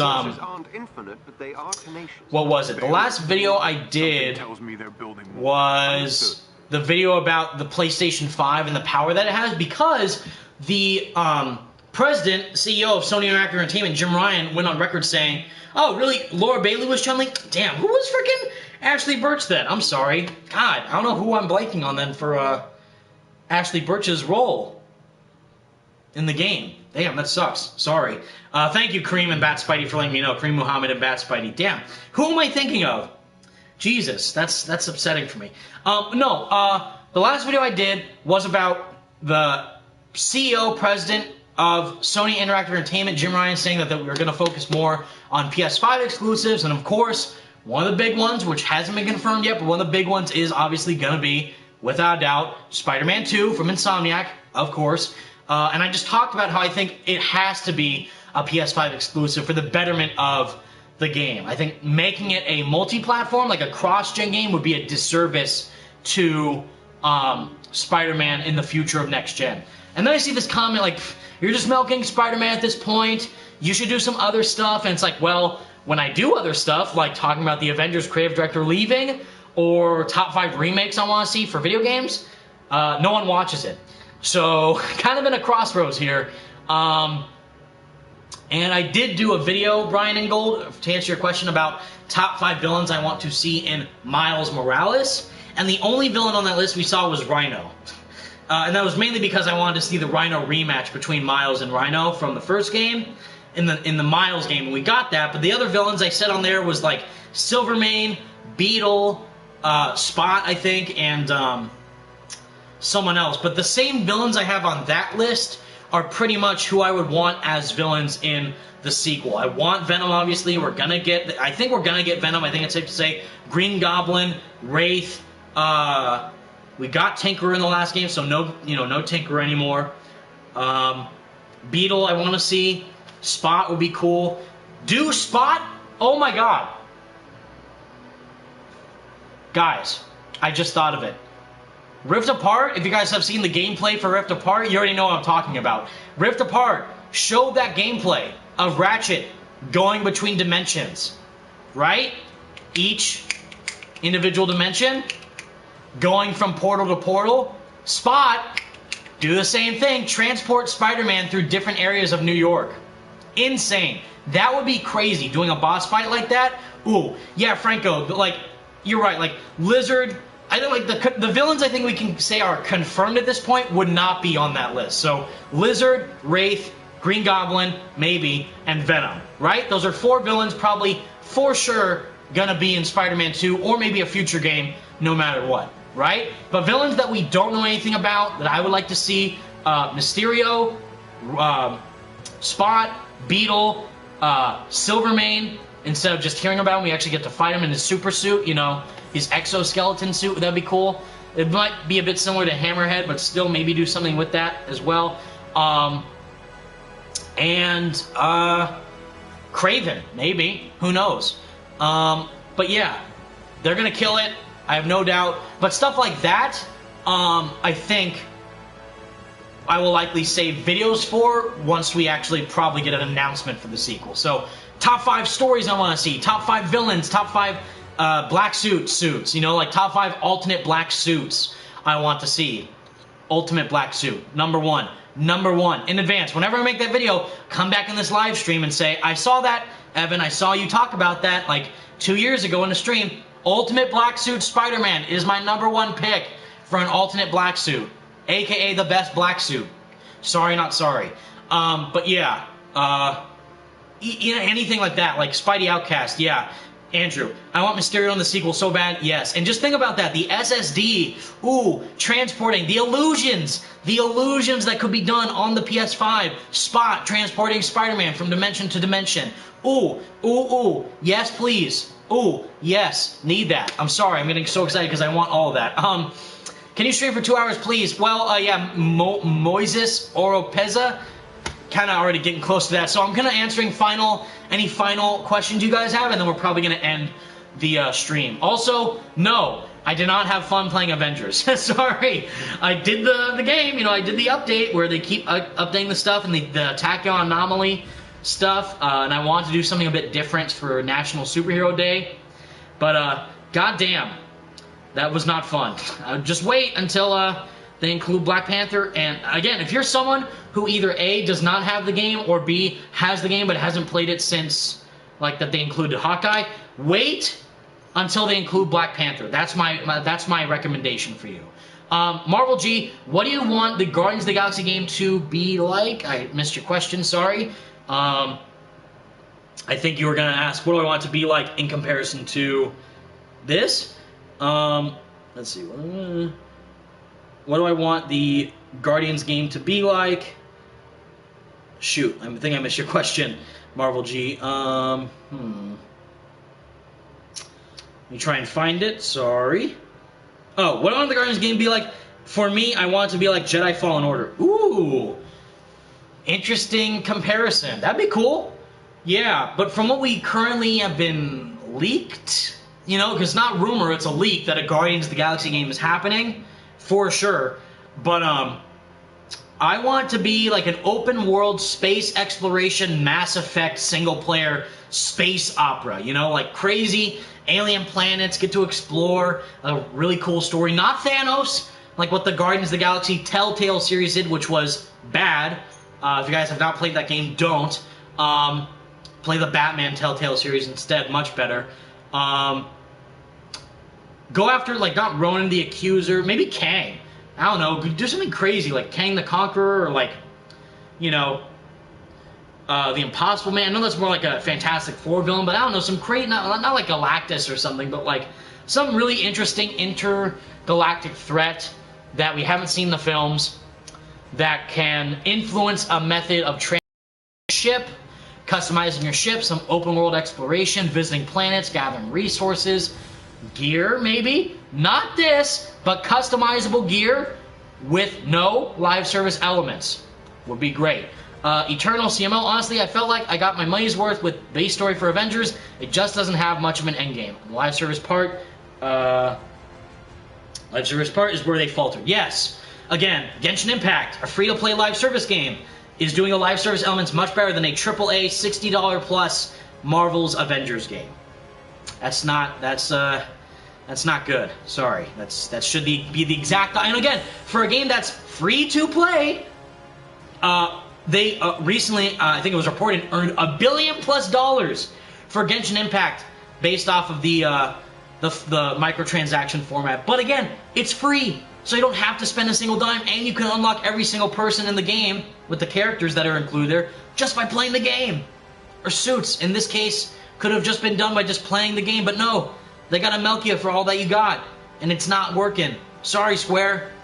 Not helping at all. Let's see, Con Donahue, I hope we get Alistair Smythe and Spencer Smythe in Marvel Spider-Man 2. What about you, Evan? That'd be cool. Again, yes. Villains that would be very interesting to see in there, like the Spider Slayers. If they go that route, maybe Oscorp is getting fed up with Spider-Man so much that they're going to go after him, maybe. I don't know, that'd be cool. Might be a little bit similar to the Amazing Spider-Man 1 game, though, but I would still like to see Insomniac's version of Alistair Smythe. And Spencer Smythe, too, yeah, would be very interesting. Maybe they could do that instead of Alistair. Maybe a fresher take on it. Let's see. Hunter House. Avengers was okay, but the whole Spider-Man deal kind of ruined it for me. Yeah, I know. It's kind of understandable for most people, since this is a multi-platform game, right? On PC, Stadia, if you play it, Xbox and PlayStation, but Spider-Man is only on the PlayStation. Again, that's just how Sony does things, but it's like, well, if you were gonna put him in the game, I would have thought that this would have been the chance to make him a multi-platform character on both platforms, but then just have Spider-Man, like, I would say, like, the advanced suit be a PlayStation exclusive, or Spider-Man exclusive content for the PlayStation version versus the X. Not the entire character only on PlayStation. I guess the best thing I can think of that I can remember that is similar to this situation is Joker, funny enough, being an exclusive playable character for Batman Arkham Asylum only on PlayStation 3. They did that all the way back in 2009. So this isn't anything new, but for a character as beloved as Spider-Man, I understand why that's a bit of a shock. Let's see. Landon1195, thoughts on Nick Spencer's Spider-Man? Pretty good. Not fully, keen on some of the stuff, but for the most part, it's very enjoyable. Much better than what we've been getting recently, from Slot, of course. But, just, refreshing, I would say, is what I like the most about it. I need to keep up with some of the comics since I'm not on par with them too much, sadly, as of late, but I would recommend it for anyone who's looking for something to read from Spider-Man. Spidey Outcast, Evan should do a 70k sub special only if you're there with me, bro. Only if Andrew is there, only if Franco's there, only if Ghosty's there with a mic that you guys can hear, because I know last time in the previous streams Ghosty never really comes up during the audio, sadly, but we'll try and fix that. But yeah, I'm getting close to 70,000. We're at 69.4, and I brought this up on Twitter previously that I kind of find it awkward to remain at such a stagnant number of 69,000 subscribers. Like, can we just kind of move past that, please? Can we get to 70,000 already? Not to be mean, but it's like, come on. I don't want to stay at 69 for ages. I want to move past that a bit. So if you guys would be so inclined to hit the like button, subscribe, and all that YouTube garbage that you hear from people, like trying to milk it, you guys are smart enough to do that. Like, that's why I don't really like beg for likes or subs, because if you like the video, you'll like it. If you dislike the video, you'll dislike it. And if you like me enough, you'll subscribe to watch more. So that I trust you guys to make that decision for yourselves. And you guys are the best. So that's all. And that's why I don't ask for super chats either. I would appreciate it, but I don't need them as much. Like I don't have a Patreon. I don't even have sponsors. I just have you guys and my love for Spider-Man, and that's all that matters to me. Faster Snail 46. Jesus is. Oh wait. Never mind. I was thinking he thought like something important was happening for the game. That was stream. Kareem Muhammad. Probably a couple more than we'll probably end the stream, guys. Avengers needs to remove the war zones from the operations. I would just say add more. You know, like, if you have no content until Black Panther comes out, I don't want to keep doing the same war zones all the time. Just add different war zones. Add more of the space war zones, or the underwater war zones, or different objectives to the war zones, or something interesting during the war zones, but goddamn, they're not fun to do. Not fun at all to do. Spider-Man PS4 says, I can't wait for Resident Evil 8 Village. Yes. Tall Lady D, as I've seen so many memes about her online. Fun fact, have never played a Resident Evil game in my life, so not really inclined to play the new one. I also don't like first-person games, so already strike two. But, yeah, I know I see people thirsting over the Tall Lady and also the Vampire Ladies. So, I can see, for sure, why people are going to buy that. I'm thinking that it might be like one of the highest selling games that'll come out this year, so interesting to see what happens. But yeah, I know the lore of Resident Evil. Okay, I know Leon. I know Jesus, Chris Redfield, Leon Kennedy. Is it Claire Redfield too? Right, Claire and Chris. But yeah, as you can see, I'm not like the expert, but I know enough about it. I'm just not as big of a fan of it. I'm more of like Persona, Marvel, DC, just all the realm of Marvel and DC, Soul Calibur, and Assassin's Creed. And also, let's see, kind of a middle Star Wars fan. Like, I'm not like the biggest fanatic, but it's like, okay, if there's a new Star Wars movie, I guess I'll just watch it for fun. But I didn't buy Star Wars Fallen Order, Jedi Fallen Order. I didn't even buy Battlefront 2. So you can see it, like, my kind of fandom for it's a bit even. But yeah, let's see. Let's see. Azrael Reyes, I want to do Spider-Verse game with Insomniac, Miles, and Peter in it. So I would say no, because that's exactly what No Way Home seems to be doing for what we know right now. And I don't want that in the games, because just focus on your universe. That's all I would like to see. Stay true to the 1048 Earth. That's the number, Marvel 616. Marvel, what is it, like 0161 or 1610, I think? I don't know, like, you know how the different Earths have the different numbers for the different universes? Earth 1048 is the Insomniac universe. So just stay on that Earth, no alternate dimensions whatsoever. And also, I saw another question from someone else. No other heroes, please. I know people like, what? Peter hinted at Daredevil, and the Avengers Tower's in the game, and Doctor Strange is in there too. And it's like, no, I'm sorry. I loved it. I love that that's how you do world building. You just acknowledge their existence, just like Ultimate Spider-Man. You acknowledge their existence, you see that they're in the world, it's a Marvel-filled New York, but let it be a Spider-Man story. I don't want to play the Spider-Man sequel with the symbiote all of a sudden for Iron Man to fly up and then save symbiote Peter from turning into Venom or whatever. No. Let it be a Spider-Man game. Let Spider-Man tell his own story. Let him do his own thing. And same thing with other Spider people coming in.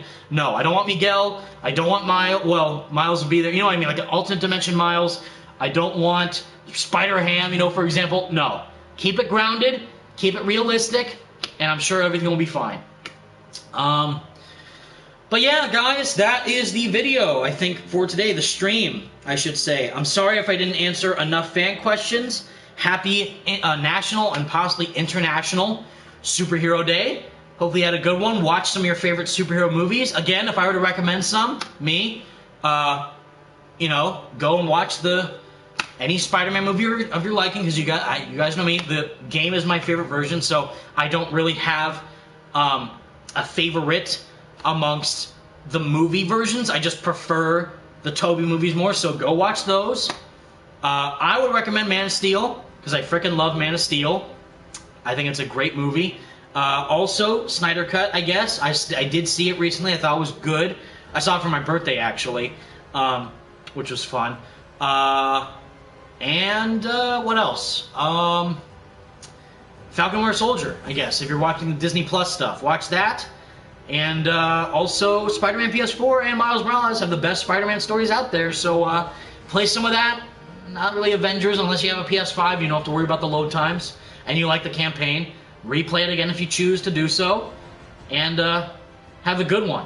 And again, more videos will come from me about Spider-Man 2 once we get more stuff about it. And like the only reason why I did my latest video is because we got more info about the PlayStation 5, more so than the game. But the reason why I talk about the game itself in the video is because I'm obviously connecting to see how the future of PlayStation will operate for Spider-Man in the gaming realm, due to him obviously more than likely going to be PlayStation 5 exclusive games in the future by the time the sequel comes out. That's why I wanted to kind of garner the broader, larger scope picture, the bigger picture aspect of that for the video.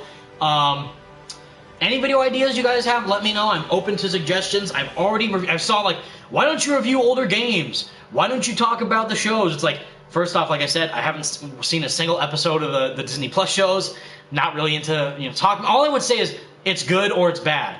That's it. I don't care enough about the shows from Disney Plus to make videos about them. I have reviewed the cartoons for Iron Man Armored Adventures, great show, Spider-Man the new animated series, and Fantastic Four World's Greatest Heroes, all of which you should watch. And that's why, like, well, haven't you reviewed Spectacular Spider-Man and Spider-Man the 90s show? It's like, no, because there's been enough videos out there already, and I would probably just say the same thing, like, it's all great. I would bring it up, like, obviously they couldn't allow violence in the show with Spider-Man throwing a punch, so he's usually just doing his web stuff, and you don't really see him doing that, so I would have nothing else to add about either of those shows, just like, they're great, and leave it at that. But the new animated series was just my personal favorites. That's why I went all out talking about that show.